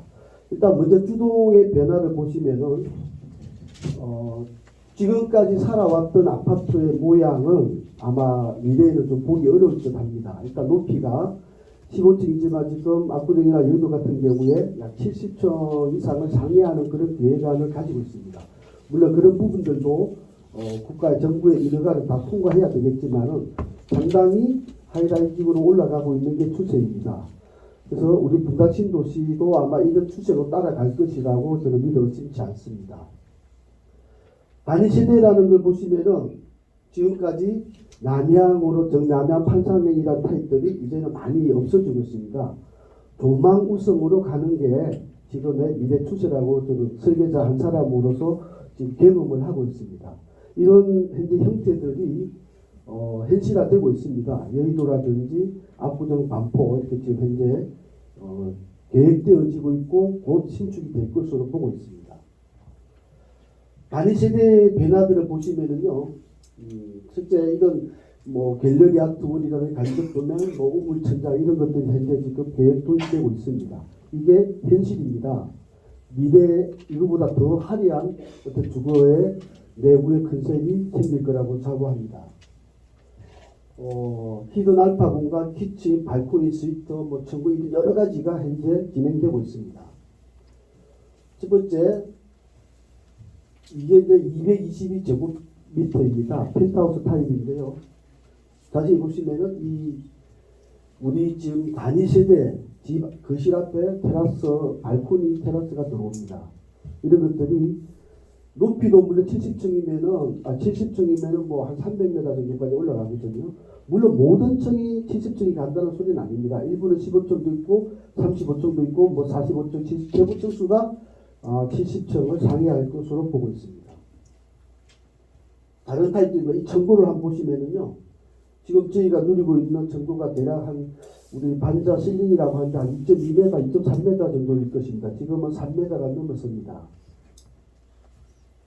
다른 여러 가지 타입도 보면은 주거 형태가 아마 상이할 겁니다. 주거 형태가 이렇게 유사한 좀 약간 그 우주선 모양도 있는데 이런 형태는 70층이기 때문에 동조합 숫자가 지금의 판상형 타입의 2호 조합이 아니라 4호, 5호, 6호 많으면 8호 조합까지 갑니다. 구조의 안정성 문제 때문에 동조합이 많기 때문에 동행 형태가 좀 이형입니다. 하지만 상당히 많은 부분에 외부에 내난 창이 생기고 해서 발코니가 생기게 됐죠. 그 발코니가 또 대한민국 법을 합법화되어 있습니다. 그래서 외부 공간을 확장함으로 인해서 전용으로 누릴 수 있는 공간이 극대화된다고 보고 있습니다. 165 타입입니다. 이런 여러 가지 유행들이 현재 지금 여의도 압구정도에서 지금 이런 타입들을 반영하고 있는 추세입니다. 20 타입, 뭐 제일 중요한 게 보면은 이미지가 사실 실사거든요. 이 이미지들이 거의 그 대략 그 높이에서 드론으로 찍어가지고 저희가 실사로 만든 겁니다. 그래서 이렇게 전국에 참 조망이 항상 우선이 되는, 이제는 남향보다는 조망이 우선시 되는 시대로 가고 있는 것 같습니다. 112 타입입니다. 112 타입이라 그러면 그냥 평행으로 보면 한 40평형쯤 될 겁니다. 103 타입은 뭐 한 41, 2평 정도 보시면 되고요. 103 타입입니다. 그 다음 이제 국민주택이라고 하는 84 타입이에요. 84 타입 같은 경우에도 이면 개방입니다. 향과 조망을 두 가지를 다 누리는 그런 타입들이 생기고 있고요. 84도 다른 타입들입니다. 이런 형태들이 분당 신도시가 재건축되면은 물론 뭐 11, 12단지에 국한된 내용은 아닙니다. 모든 이제 일개 신도시가 이러한 방향으로 갈 것이라고 봅니다. 84C 타입이고요. 근데 주동의 형태가 아주 다양하게 나옵니다. 지금 우리 30년 동안 사시는 집들은 형태가 다 대동소이에 비슷합니다. 지금은 상당히 다양한 타입들이 나옵니다. 그 다음에 이제 우리가 59 타입이면은 우리 일반 현재 시장에서 25평이라고 합니다. 25평 타입 같은 경우에도 포베이로 이루어져 있고요. 이런 똑같은, 물론 단위 공간들은 조금씩 작아지지만은 어떤 조망이라든지 이런 혜택을 나누리는 쪽으로 가고 있습니다. 그 다음에 이제 커뮤니티 특화입니다. 커뮤니티 특화가 이런 아파트의 가치를 만드는 것은 당연히 주공이 우선이겠지만 두 번째는 그 단지 내에 어떠한 기능을 가지고 있느냐가 제일 우선입니다. 그래서 물론 아까 저 설명에서 단지의 사이즈 크기에 따라서 커뮤니티의 용량은 달라질 수 있습니다. 그래서 통합 재건축이 필요한 게 뭐냐 하면은 단지가 커져야만이 그 공용 공간도 커질 수가 있습니다. 그래서 작은 단지보다는 큰 단지가 훨씬 미래 가치가 극대화 됩니다.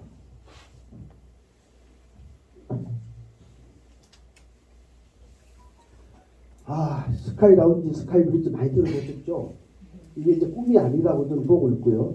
이 안에 무엇이 담아지는지 한번 그림을 한번 보겠습니다. 스카이 라운지 인피니티 풀 저희가 설계한 것 중에서 아마 개코 4단지에 인피니티 풀이 직접 시공했습니다. GS가 시공했고요.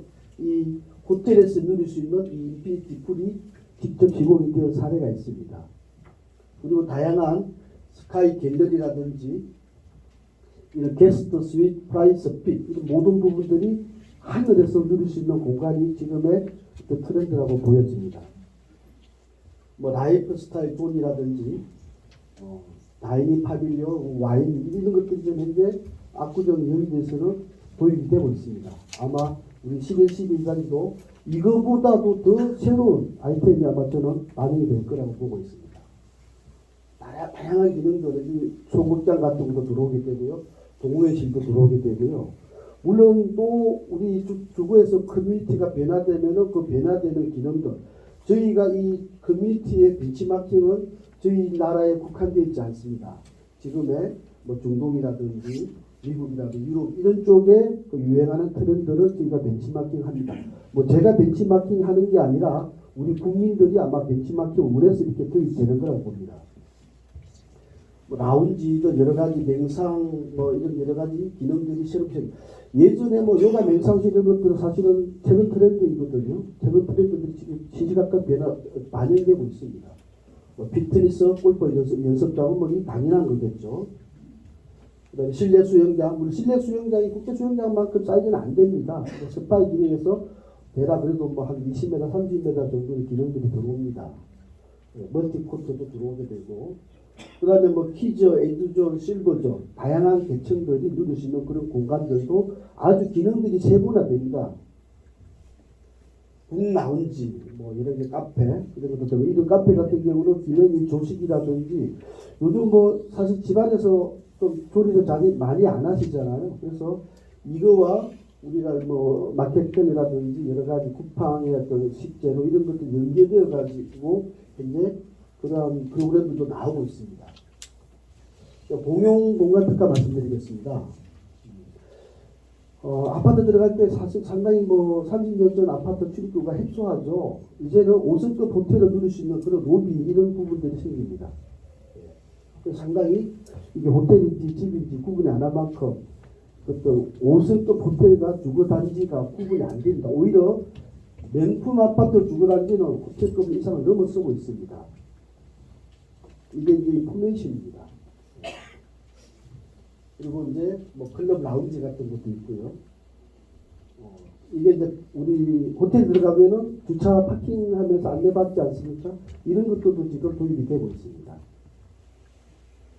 도경 특화 말씀드리겠습니다.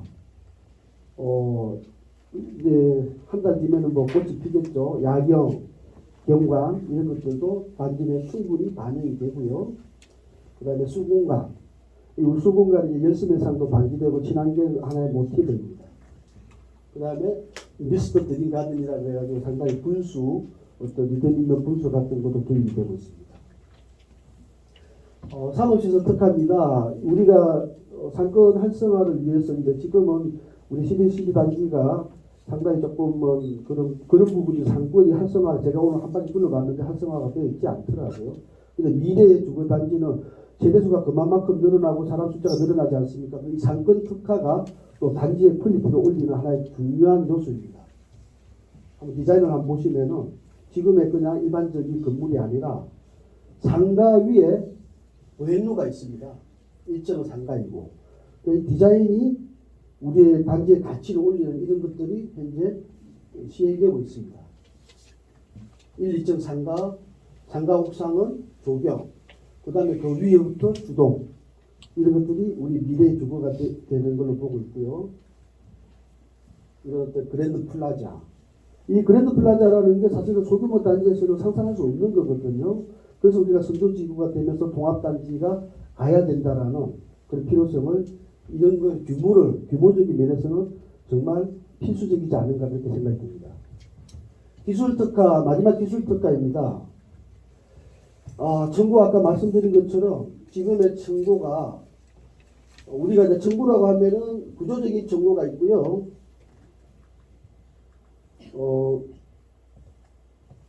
실내 누리는 청구가 있습니다. 우물청약까지 지금 3.5m까지 그렇게 지금 올라가고 있어요. 지금 우리가 살고 있는 집들이 2.2, 2.3m거든요. 아마 자녀분들 180 정도 이상 키 크신 분들은 막 손이 닿으실 거예요. 그런데 지금 미래의 아파트는 이 청구가 올라감으로 인해 가지고 어떤 친환경적인 실내 공간을 만들 수 있고요. 층간소음 문제이죠. 이제 기술적으로 극복할 수 있는 단계까지 왔습니다. 물론 뭐 법도 많이 강화되고 있고요. 그 다음에 라멘 구조라는 게 기둥식 구조입니다. 이 구조를 위해서 가변성이 있는 단위실의 평면이 있습니다. 우리가 1층부터 70층까지 아파트가 똑같은 아파트가 되지 않습니다. 그 가족 구성원에 따라서 아파트가 다 달라질 수 있습니다. 왜? 기둥식입니다. 이제는 벽이 없어집니다. 그 다음에 프라이버시는 루버 창입니다. 우리 요즘에 뭐 기온 상승으로 인해서 상당히 햇빛이 따갑죠. 이런 거 친환경적인 루버가 있고 또 모든 단지를 주동을 10m 정도 기로티를 둡니다. 그래서 지상은 보행 통로, 공공의 섬을 확보하는 그런 게 됩니다. 그래서 1층, 2층이 분양성이 없어서 좀 분양하기 어려운 그런 리스크를 제거할 수 있는, 그러니까 1층은 차량이 없는 보행 위주의 안전한 공간이 형성되는, 그리고 로봇 버튼을 특별한 택배함입니다. 로봇이 택배를 전달하는 시스템이거든요. 지금 이게 사실 공사가 많아갔지만 실제 이 부분들이 지금 현재 시공사들이 이런 부분을 도입하고 광고를 하고 있습니다. 그다음 쓰레기 이송 설비. 우리가 뭐 50층, 70층에서 쓰레기를 버려서 내려올 수 없지 않습니까? 이런 쓰레기 이송 설비가 자동화되고요. 스카이 커뮤니티 가로대면 1층 상가에서 생활 가로를 형성하고 주차 파킹이 확장형 주차로 바뀝니다. 지금 깊이가 5.2고 2.6m 해당 주차장보다는 좌우측이 10cm씩 넓어집니다. 대행 주차장 기준으로 가기 때문에 우리 여성분들 또 여행자분들이 주차하기가 훨씬 편리해지는 시스템을 갖습니다. 단지 순환 모빌리티입니다. 통합 주차장으로 해서 단지 안에서도 또 다른 하나 전기차로서 그 내 파킹할 수 있는 주차장까지 갈 수 있는 이동 서비스가 제공되고요. 외부 차량과는 철두철미하게 동선이 분리가 됩니다. 여기까지 제가 이제 계략 미래의 방향을 말씀을 드렸습니다. 향후에 선도지구가 되고 조례로 용적률이 결정되면은 구체적으로 11, 12단위 통합단지에 대략 몇천 세대 높이가 어떻게 올라가는지를 한 번 더 설명할 수 있는 기회가 될 것이고요. 저도 마지막으로 저 회사는 어떤 사람이 설명하는지를 간략 설명드리면 저희가 이제 이런 걸 좀 넘어가겠습니다. 여러 가지 50층 이상의 주거 설계를 저희가 제법 많이 가지고 있습니다. 그래서 이천 한강 멘션, 개포 4단지, 흑선 리버파크라든지 이런 여러 가지를 저희가 준공을 했습니다. 앞으로 프로젝트 아마 성수동에 있는 것인데 아마 지나다니다 보면 보실 수가 있고요. 해운대 아이파크 이게 상당히 부산에서는 상당히 랜드마크적인 건물이라고 자부하고 있고요. 삼성로 아이파크라든지 이런 5층 건물을 많은 실적들을 가지고 있습니다. 그래서 이런 노하우를 가지고 어떤 다음에 또 다른 기회가 된다면 우리가 11, 12단지 통합단지의 멋진 그림으로서 한번 설명할 수 있는 기회를 주시면 준비를 하겠습니다. 그리고 마지막으로는 저희가 경기도청 사도청 예산을 설계했습니다. 시간이 많이 경과한 가지고 좀 빨리 진행되는데 양해해 주시기 바랍니다. 감사합니다.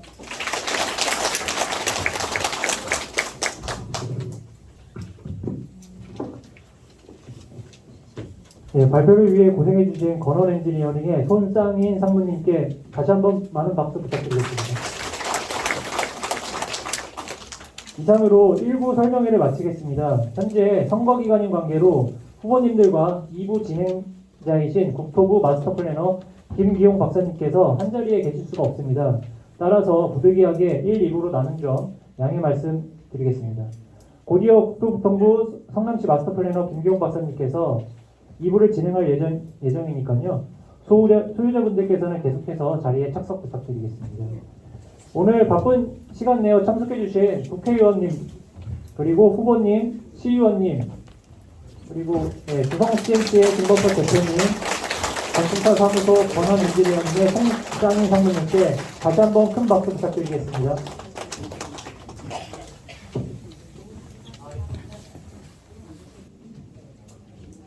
예, 2부 순서 진행하도록 하겠습니다. 저희 국토부 마스터 플래너이신 김기용 박사님께서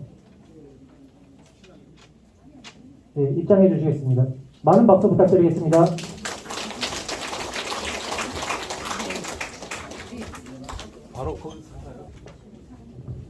네, 안녕하십니까. 국토교통부 분당시도지 총괄기획과 김기용입니다. 반갑습니다. 네, 편의상 앉아서 좀 진행하겠습니다.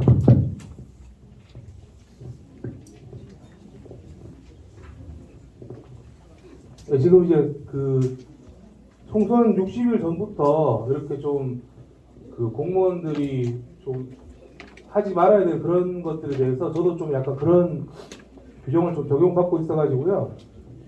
사실상 뭐 신중하게 하라고 하는 입장이고 어찌됐든 정치인들하고는 지금 같은 자리에 있으면 안 돼서 제가 좀 2부에서 좀 따로 하는 걸로 일정을 좀 요청을 했습니다.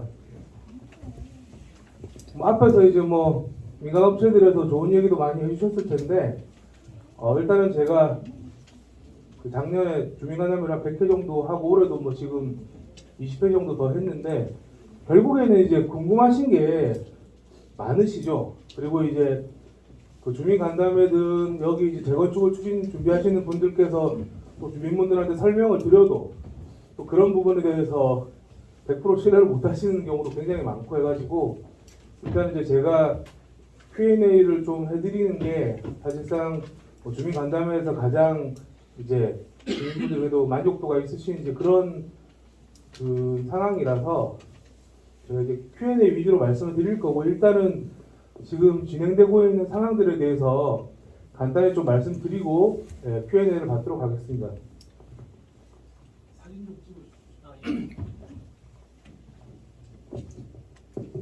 제가 아까 7시에 왔는데 계속 기다리고 있었거든요, 밖에서. 그래서 그 작년 12월 8일 날 이제 국토부에서 이제 그 추진했던 특별법이 통과가 됐고요. 작년 말에 이제 입법 예고를 해서 4월 27일부터 특별법은 시행이 될 겁니다. 그리고 1월 31일이었나요? 그때 이제 시행령 입법 예고도 했기 때문에 그런 부분들이 곧 있으면 다 진행이 될 것입니다. 시행령에서 그 특별법보다는 조금 더 구체적인 내용들이 나왔긴 하지만 또 여전히 굉장히 이제 조금 그 큰 틀에서의 내용들만 좀 있어가지고 주민분들께서 궁금해하시는 구체적인 내용들은 여전히 이제 조금 말씀을 못 드리고 있는 상황입니다. 현재 이제 국토부에서 기본 정비 방침이라고 해서 통합 재건 특별법에 의해서 사업을 할 때 이제 그런 정비 가이드라인에 대해서 또 공개를 할 예정이고요. 뭐 지금 목표는 뭐 그 상반기 거죠. 5월달 뭐 그때쯤 이제 하려고 지금 추진하고 있고 또 뭐 장관님께서 선도지구에 대한 어떤 그 세부 평가 항목들도 5월달에 발표를 하겠다라고 하고 있습니다. 그래서 지금 성남시에서도 이제 마스터 플랜이라고 하는 기본 계획에 대한 업무들을 이제 작년 3월부터 계속 해왔고 또 올해 이제 본격적으로 지금 이제 진행을 하고 있습니다. 그래서 어쨌든 올 연말까지 좀 지연되지 않고 마스터 플랜을 수립하려고 하는 그 목표를 가지고 계속 하고 있습니다. 그래서 사실상 1, 2월달 그 시행령 입법 예고 전까지 국토부도 많이 바빠서 각 지자체별로 기본 계획과 관련한 여러 가지 협의들을 좀 못한 상황이고 설 지나고서부터 다시 회의를 시작했습니다. 그래서 다음 주에도 국토부하고 회의가 잡혀 있는데요. 2주 단위로 계속 이제 회의를 해나가면서 분당에 이제 어떤 그 마스터 플랜 된 업무들을 구체적으로 해나가려고 하고 있습니다. 그래서 일단은 뭐 그 성남시 입장에서 지금 현재 가장 이제 그 중점을 두고 하고 있는 업무는 이주단지에 대한 업무고요. 지금 이주단지라고 하는 것 자체가 마스터 플랜의 계획으로 다 들어가야 되기 때문에 이주단지가 사실상 지금 출발점입니다. 그래서 기존에 다 여러 가지 것들을 검토해놓고 그 되어 있지만 이게 이제 여러 개의 톱니바퀴가 다 따로따로 지금 어느 정도 구성이 되어 있고 이게 이주단지부터 해가지고 뭐 적정 개발들도 이런 것들이 다 이제 하나씩 정해져야 이게 다 톱니바퀴가 딱딱 맞아 들어가서 내용들이 좀 완성될 수 있는 그런 상황인데 일단 이런 것들이 좀 상반기까지는 좀 지나야 어느 정도 기본적인 그런 윤곽들이 좀 나올 것 같습니다. 그 이제 제일 궁금하신 게 어찌됐든 통합 재건축에 대한 부분이잖아요. 일단은 그 11단지하고 12단지는 통합 특별법에서 사업을 추진하시려면 통합으로 가셔야 되는 상황이고요. 근처에 있는 그런 뭐 공원이라든지 또 학교라든지 이런 것들이 어디까지 그 구역에 포함돼서 갈지는 좀 더 고민이 좀 필요한 거죠. 그 고민이라는 게 성남시 입장에서도 조금 어떻게 이걸 할 것인가에 대해서 그 조금 더 그 주변 지역하고 다 같이 고려해가지고 해야 되기 때문에 일단 11단지, 12단지는 무조건 같이 가야 되지만 그 위쪽에 붙어 있는 뭐 학교나 공원이나 또 오른쪽에 이제 붙어 있는 공원들에 대해서는 조금 더 구역이 어떻게까지 경계가 될지는 조금 더 하반기까지는 좀 가봐야 될 것 같고요. 일단은 11단지 위에 있는 그 교회 같은 경우는 아마 빠져서 가야 되는 개념으로 가야 될 거라 생각하는데 반면에 12단지에 있는 그런 상가들은 일단은 다 포함을 해서 가는 걸로 그 생각을 하셔야 돼요. 왜냐하면은 지금 뭐 서현동 쪽, 순회동 쪽에 그 가운데에 있는 그런 상가들도 다 단지 안에 필지가 다르더라도 단지 내 상가 성격으로 지금 하고 있는 것들은 다 같이 통합해서 가는 걸로 다 방향성이 정해져서 기존에 이제 도정법에서 그냥 재건축할 때는 상가 부분들을 뭐 제척하고 이렇게 뭐 다 할 수 있었지만 지금은 그런 부분들을 일단은 고려하지 않고 상가 다 포함해가지고 가는 걸로 그렇게 지금 다 기본적인 방향을 잡고 가고 있습니다. 일단은 그 통합 재건축을 하시려면 다른 단지들에 좀 하고 있는 상황들을 조금 이제 예로 들어서 말씀드리면 기존에 이제 11단지나 12단지가 각각 이제 재건축 뭐 동의에 대해서는 뭐 사전 동의 형태로 한번 물어보셨을 것 같은데 일단은 통합 재건축에 대해서 같이 갈 거냐에 대한 그런 그 동의를 좀 구하셔야 되는 거고요. 뭐 이제 그 동의가 된다고 했을 때 이제 선도지구로 갈 거냐. 물론 이게 이제 선도지구라는 게 제일 빨리 가는 단지죠. 사실상 선도지구가 뭐 어떤 특례가 나올 건지는 모르겠지만 지금 국토부에서는 없다라고 하는 상황이고 제일 빨리 가는 거 말고는 없다라고 하는 상황인데 선도지구가 5월달에 이제 그 평가 항목이 세부적인 내용들이 나오게 되면 막 그거를 토대로 뭐 빠르면 6월에서 7월 정도 신청 공고를 이제 받게 될 것 같습니다. 그래야 그 정도 일정을 가져야 한 2달 정도 그 신청 공고 내고 2달 뒤에 이제 접수를 받고 또 심의 그 평가하는 기간이 2-3달 정도 거쳐서 12월 달에 이제 지정할 수 있는 사실상 그런 절차로 가야 되고요. 이번에 이제 시행령에서 뭐 동의서 양식이라든지 이런 것들이 나왔는데 선도지구를 신청하시려면 일단은 그 동의율이라는 게 제일 이제 우선적으로 필요합니다. 사실 이제 일부 기사에서 선도지구 뭐 될 단지들이라고 뭐 예측 기사들 내고 있는데 그런 것들은 다 이제 기사들이 자기들이 이제 그냥 어린 윤작으로 글 쓰시는 것들이고요.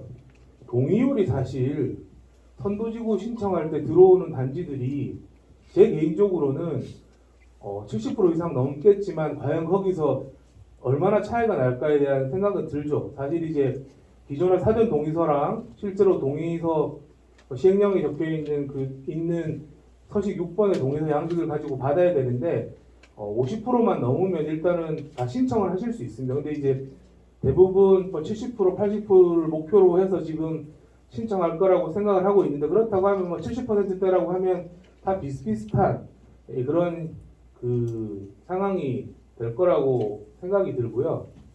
그리고 이제 또 국토부에서는 특별정비구역으로 사업을 추진할 때 뭐 조합 방식이든 뭐 그 신탁 방식이든 사업 시행 방식이든 뭘 하든지 이제 그 주민들이 이제 알아서 하면 된다라고 생각은 하지만 선도지구는 목적 자체가 신속하게 재건축을 해야 되는 이제 그런 측면에서 신탁 방식에 대해서 조금 하는 것들을 염두를 하고 있습니다. 그래서 사실상 그런 측면이라고 하면 선도지구를 하려고 하면 신탁 방식에 대해서 어느 정도 이제 감안을 하고 준비를 하셔야 되는데 이게 이제 선도지구 지정 평가 때 그 신탁과 관련한 그런 내용들이 나왔을 때 다른 단지는 다 신탁으로 준비하는데 뭐 우리 단지는 신탁으로 안 하고 조합으로 간다 그랬을 때 그런 부분에서 이제 그 차이가 좀 생길 수 있을 것 같습니다. 그래서 결국에는 동의율이라든지 신탁은 거의 깔고 가야 되는 겁니다. 네. 지금 선도지구를 준비하시려면 만약에 선도지구가 아니라 특별정비구역으로 그냥 사업을 하시겠다고 하면 뭐 조합 방식으로 가시든 신탁 방식으로 가시든 뭐 그냥 주민들이 이제 결정하시면 되는 건데 선도지구를 도전하시려면 신탁 방식으로 좀 생각을 하셔야 된다. 이 말씀을 좀 드릴 수 있고요. 그래서 이제 선도지구를 전제로 준비를 하신다고 하면 아까 통합재건축은 당연히 물어본 거고 또 이제 그거하고 연계해서 선도지구를 준비하는 거에 대해서 이제 동의하느냐 또 선도지구를 준비하려고 하면 신탁 방식으로 가야 되는데 이거에 대한 동의를 이제 주민들한테 다 구하셔야 되는 거죠. 그렇게 해서 이제 물론 그 과정이 이게 이제 뭐 아직 뭐 몇 개월의 시간은 있지만 5월달에 이제 그 평가 항목이 나오고 바로 다음 달 이렇게 준비를 하려고 하면 그 전에는 어느 정도 조사가 좀 될 필요가 있고요. 그리고 이제 선도지구 신청을 할 때는 정비계획서를 같이 제출을 하셔야 됩니다. 그러면 예를 들어서 6월달에 만약에 신청 공고가 났으면 8월달에 접수를 받게 된다고 하면 그 2달 동안 재건축 추진 준비위원회에서 혹은 다른 이제 그런 데서 이제 동의서를 다 받으셔야 되는 거고 또 선도지구 신청을 위한 그 정비계획서를 작성을 해야 되는데 이러한 부분들이 지금 이제 주민분들이 좀 하기가 어렵죠 사실. 그래서 이런 부분들을 과연 어떻게 할 거냐에 대한 게 조금 걱정하시는 분들인데 결국에는 이제 뭐 여러 가지 방식이 그러니까 주민분들이 그냥 십시일반으로 돈을 걷어가지고 이제 그냥 그 선도지구 준비만을 위한 그런 것들을 이제 정비계획서를 작성하는 방식도 있을 수 있고 아니면은 뭐 신탁 방식이든 조합 방식이든 이런 걸 간다고 했을 때 그 업체하고 이제 그냥 MOU 정도로 선도지구를 준비하는 어떤 그걸 목표로 해서 선도지구가 이제 그걸 도와주고 만약에 선도지구가 됐을 때는 그 업체를 그 이제 이후에 선정한다는 그런 것들 선정을 뭐 표결을 붙인다든지 이런 것들 결국에는 이제 선도지구 지정하는 과정에서는 준비하는 과정에서는 뭐 신탁사든 정비업체든 정하기는 좀 어렵다고 보거든요. 이게 이제 그래서 그걸 준비하는 과정에서 얼마나 이게 이제 업체들하고 MOU 같은 걸 맺어서 그 도움을 받을 수 있는 사전 계약 형태로 여기 좀 하는 그런 부분들이 조금 논의가 돼야 되고 이거는 뭐 제가 지금 드리는 말씀은 다른 단지에서도 지금 선도지구를 준비한다고 하는 단지들의 어떤 그 부분들에 대해서는 공통적으로 다 말씀을 드리고 있어요. 결국에는 정비계획서라고 하는 것들을 준비하는 게 만만치는 않기 때문에 물론 이제 그 기존의 도정법에서 얘기하는 정비계획서보다는 조금 뭐 심플하게 가야 되지 않냐라고 뭐 국토부에서도 얘기하지만 아직까지 구체적으로 그런 내용이 안 나와 있기 때문에 그런 부분들은 저희가 이제 구체적으로 정해지면 또 말씀을 드릴 거고요. 정비계획서의 내용이 어떤 것들인지 궁금하신 분은 그냥 구글에서 정비계획서 치시면 샘플들 나와 있어요. 다른 지역들 한국 그러면 보통 뭐 200페이지 넘고 그렇거든요. 그래서 그런 부분들을 좀 참고하시면 되겠습니다. 그래서 그 전에 그러한 과정 전에 주민들 동의를 구하는 게 제일 중요하고요. 네, 그리고 뭐 업체를 선정한 그 MOU 사전 협약을 맺을 단지 그 업체조차도 뭐 한 개 업체를 선정할 때 혹시라도 반발이 나올 수 있으니 그런 것들을 사기 업체한테 뭐 PT를 해달라고 해서 거기서 뭐 주민 투표를 하시든 여러 가지 방식이 있지만 어찌됐든 잡음 안 나게 하시는 게 이제 제일 중요한 거죠. 사실상 뭐 지금 두 단지가 합치면 뭐 1100세대 정도 되는 것 같은데 결국에는 그 또 거기서 이제 반대하시는 의견도 있을 거고 하는데 그런 것들을 조금 투명하게 준비해 나가시는 게 재건축 추진 준비하시는 분들의 역할일 수 있겠습니다. 그리고 이제 그 이 가구는 별개 선도주 가구는 별개로 계속 저희가 이제 그 기본 계획 수립 업무들을 하고 있고요. 일단은 11단지, 12단지는 특별정비 예정구역이라고 해서 그 예정구역 형태로 이제 마스터 플랜에 담기게 될 겁니다. 그래서 이 마스터 플랜이라고 하는 게 선도지구는 성남시에서 일단은 그 위원회들이 평가위원회가 생길 거고 거기서 평가하고 내부적으로 이제 정해지는 일단은 뭐 정해지는 것들에 대해서 국토부 승인을 받아야 되는 이제 그런 상황이고요.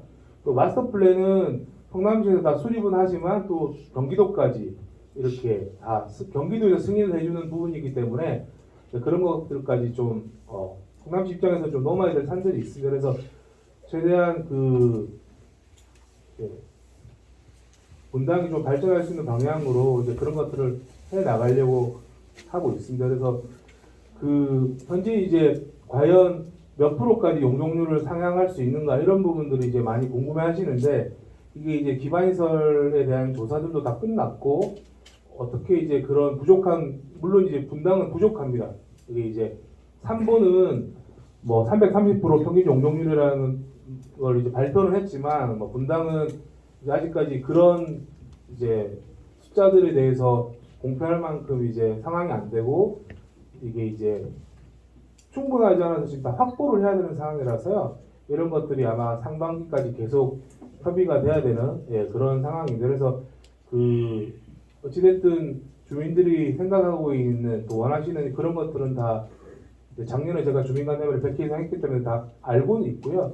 그런 부분들을 최대한 반영하고 또 어떤 분당 신도시가 미래 도시로 가는 데 있어가지고 목표나 비전 이런 것까지 다 고려해서 좀 이런 것들을 좀 정리해 나갈 상황이 좀 필요합니다. 그리고 이제 시행령에 좀 나와 있는데 이제 기부 체납률, 공공기여율에 대한 부분들이 이제 많이 이제 궁금해하시는데 이걸 조례로 다 정해야 되는 상황이라서 이런 부분들도 상반기 안에 좀 다 정리가 어느 정도 되어야 제가 이제 지금까지 그 주민간담회 이제 했을 때 올해는 어떻게 말씀을 드리고 있냐면 결국에는 여기 계신 분들 11단지, 12단지에 계신 분들이 궁금하신 거는 분담금이잖아요. 다 재건축 다 좋은데 그러면 내가 분담금 얼마 내야 되는데 이제 이게 제일 궁금하신 거고 결국에는 그거를 이제 조금 아시려면 허용 가능한 최대 이제 몇 프로까지 올릴 수 있느냐는 용적률 그리고 그거에 따라서 기부 체납률이 몇 프로를 낼 거냐 이게 이제 가장 관건인데 이런 부분들을 한 6월은 되어야 제가 좀 대략적으로 말씀을 드릴 수 있는 상황인데 그래서 그렇게 되면 아마 이제 물론 이제 선도지구를 준비하는 단지라고 하면 그 전에 사업성이 나와야 되는데 최대한 그런 부분들을 조금 이제 주민분들한테 빨리 알려드리면 좋겠다고 저도 생각하는데 이게 이제 국토부하고 계속 일정을 협의해 나가고 또 조례로 그런 것들이 어느 정도 다 확정이 돼서 나와야 되기 때문에 지금 뭐 구상을 하고 있지만 지금 주민분들한테 구체적으로 말씀을 드리기 어려운 그런 상황입니다. 그래서 시행령을 보게 되면은 뭐 기준 용적률이라고 뭐 1단계, 2단계식으로 나와 있는데요. 그 기준 용적률은 이제 개념이 어떤 거냐면 분당에 지금 공동주택 아파트하고 빌라의 그 평균 전체 분당 시도 전체 평균 용적률이 184% 정도 되고요.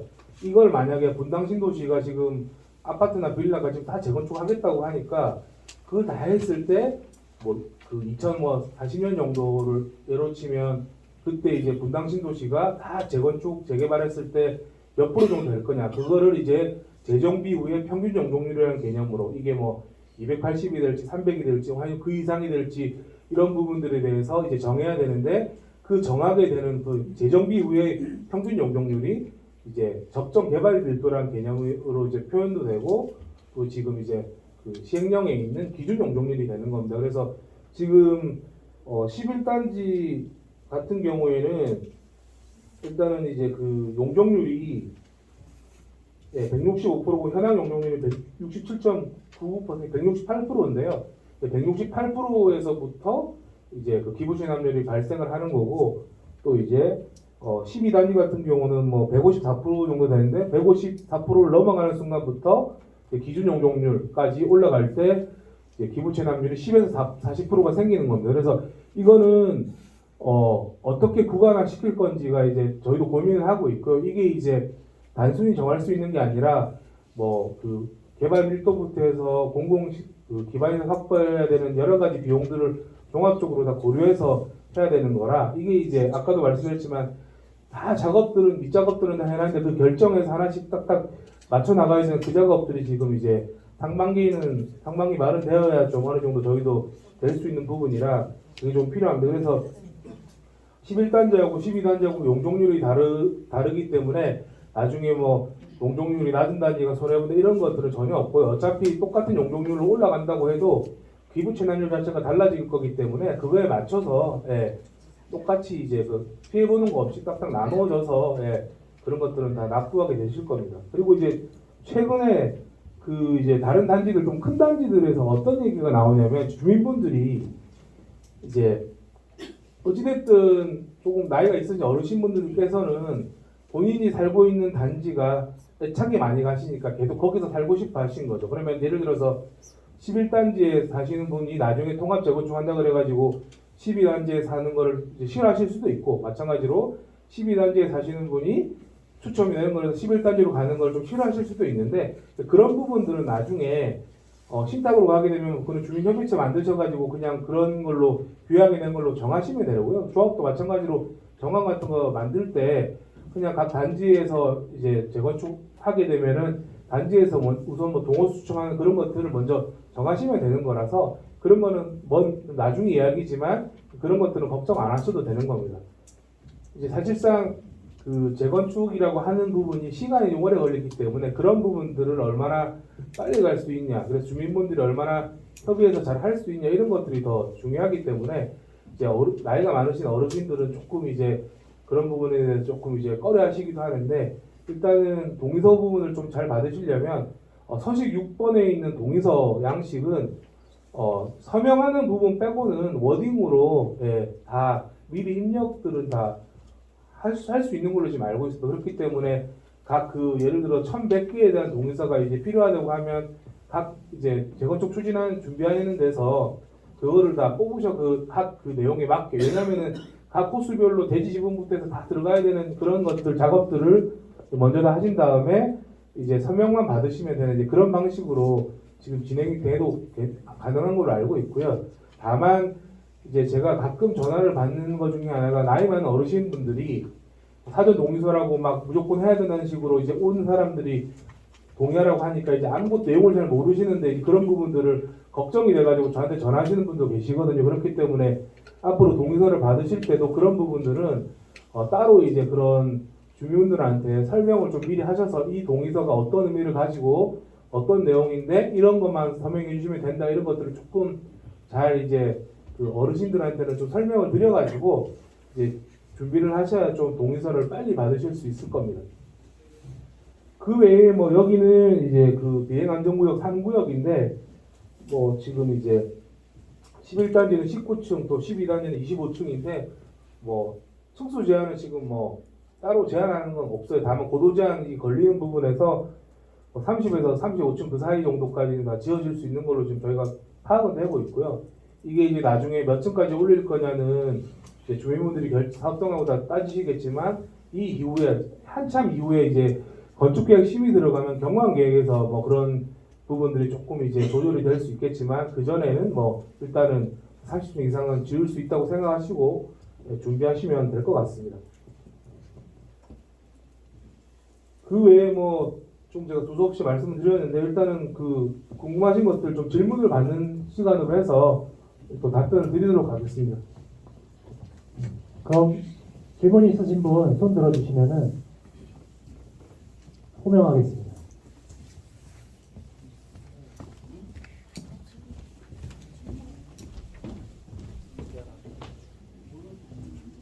혹시 질문 있으신 분 있으신가요? 네, 이 앞에 계신 분. 그 지금 신탁과 조합의 차이점에 대해서 좀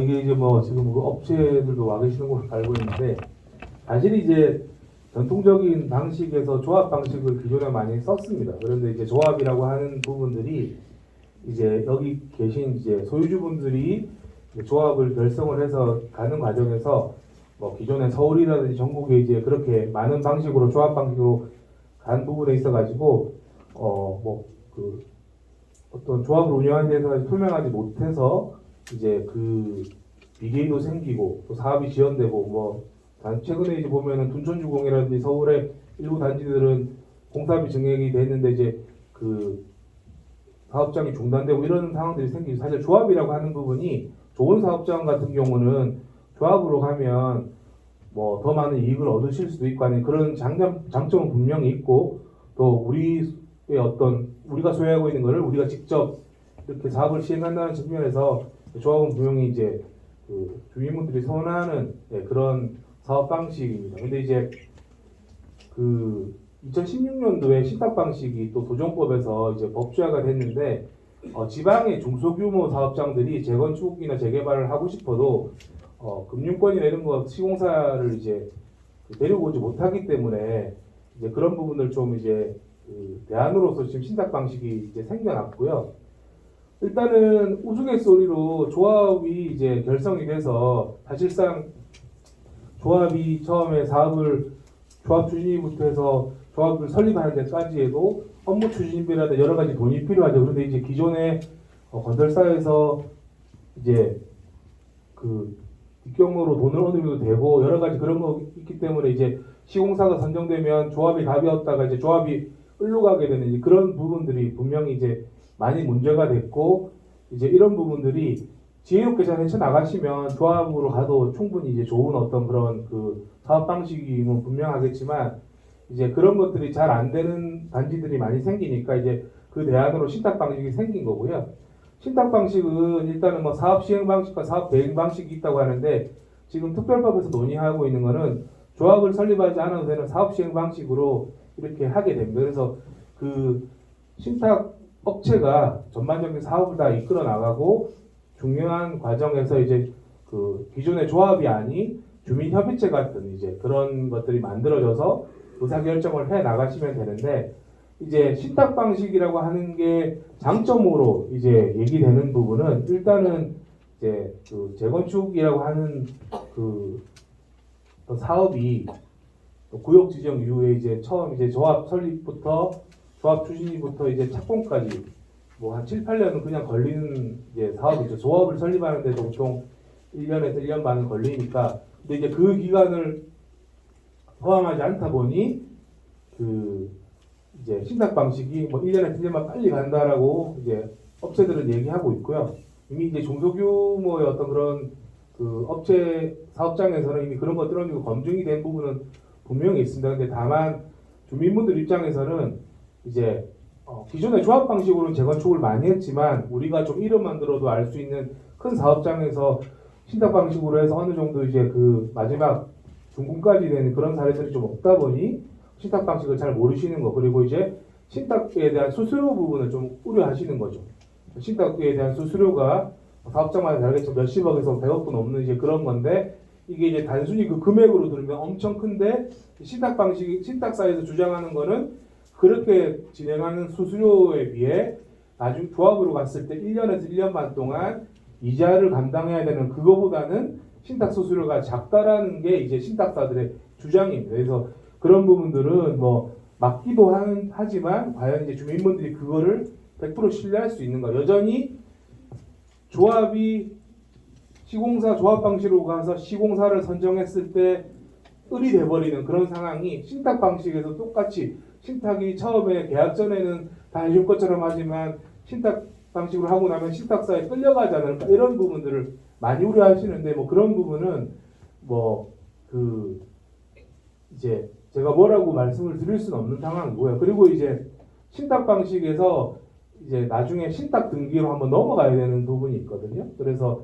그 기존에 이제 그 자기가 본인들 각 소유주들이 가지고 있는 등기부 등본상에 이 등기가 신탁 등기로 넘어가면 물론 그 신탁 등기 안에는 각자의 어떤 그런 그 등기는 고유 권한이 있지만 고유주 가지고 있지만 등기부 등본을 떼보니까 이제 이게 신탁 등기로 넘어가 있어가지고 그 어르신들이 그 신탁한테 등기를 넘기는 거에 대한 좀 그 거부감이 좀 있으세요. 그래서 그런 부분들이 조금 이제 그 지금 신탁사가 신탁 방식으로 사업이 원활히 이제 다른 지역에서도 많이 하지 않는 경우가 그런 측면이 돼서 그런 부분에 대해서 뭐 안전은 한데 이제 주민들의 정서상 그런 것들이 좀 잘 안 되기 때문에 좀 고민을 하셔야 되고요. 그리고 일단은 그 어찌됐든 신탁 방식이라고 하게 되면은 이제 신탁에서 건설사에 대한 어떤 그런 컨트롤이나 여러 가지 것들을 다 어느 정도 다 가능하다고 보고 이제 그 정부에서도 신탁 방식을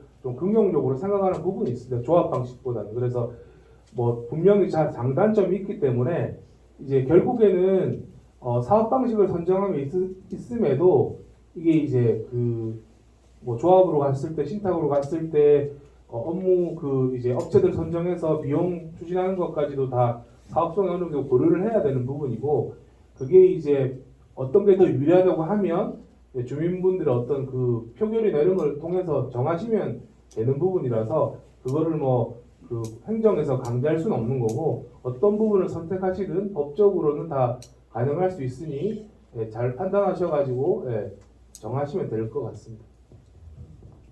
네, 시간이 많이 늦은 관계로 한 3분만 더 질문 받겠습니다. 네.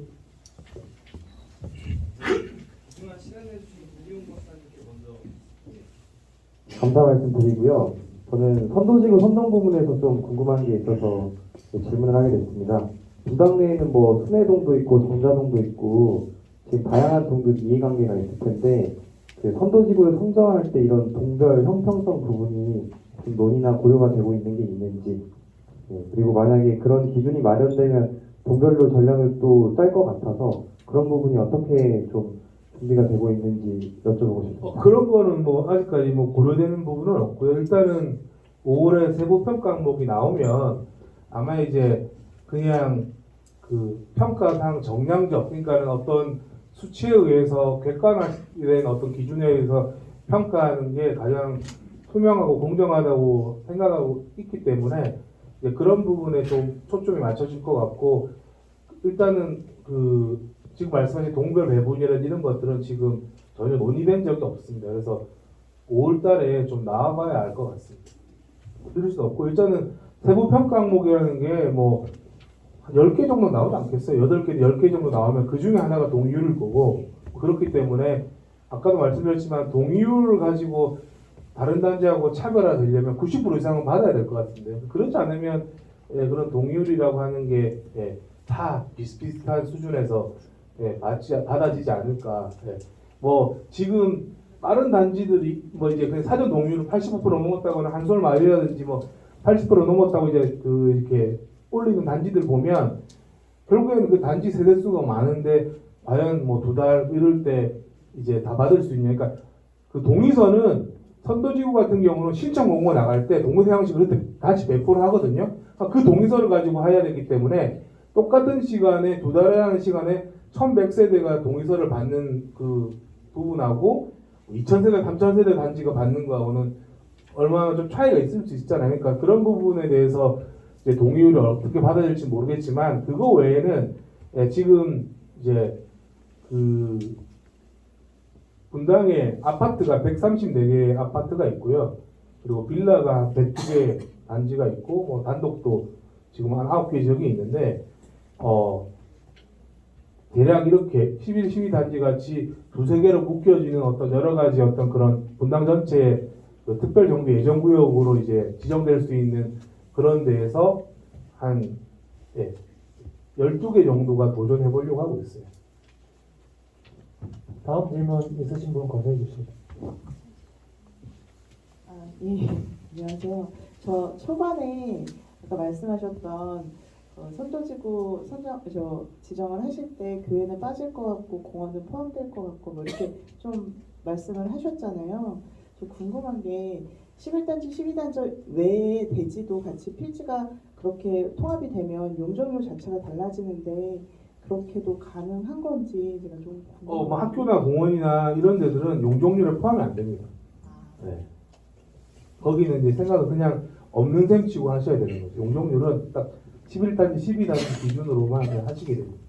그리고 이제 제가 1월 20일 날 이제 그 시청에서 이제 설명했던 자료라든지 아마 다 공개가 돼서 보실 수 있고요. 거기 발제일 내용에도 보시면 되고 2월 3일 날 이제 분지원에서 했던 자료에도 그런 걸 넣어놨는데 오늘도 이제 다른 단지에 이제 그 추진준비위원장님이 면담에 와서 면담을 했지만 이게 이제 400%, 350을 넘어가면 거의 뭐 닭장 같다는 느낌을 받으니 그렇게 좀 부정적으로 생각하시더라고요. 그러니까 그런 부분이 이제 그 나중에 여기도 어느 정도 시뮬레이션을 다 해보셔야 되겠지만 뭐 30층의 기준으로 했을 때 용적률 300, 350 혹은 400까지 앉아졌을 때 그런 느낌들을 보시면 무조건 뭐 고밀도여가지고 사업성만 따져가지고 그렇게 하는 게 회적성을 떨어뜨리는 부분도 있어가지고 그렇게 적정한 수준에서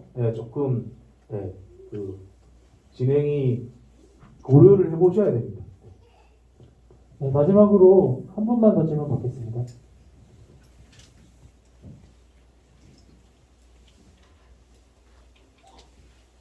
없으신가요?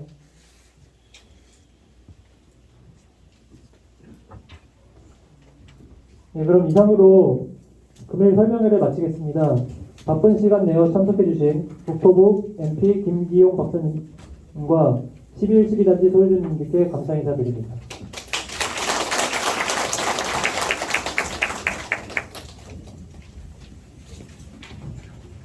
그리고 다시 한번 퇴장하실 때 빠지지 말고 방명록하고 설문조사 꼭 작성 부탁드리겠습니다.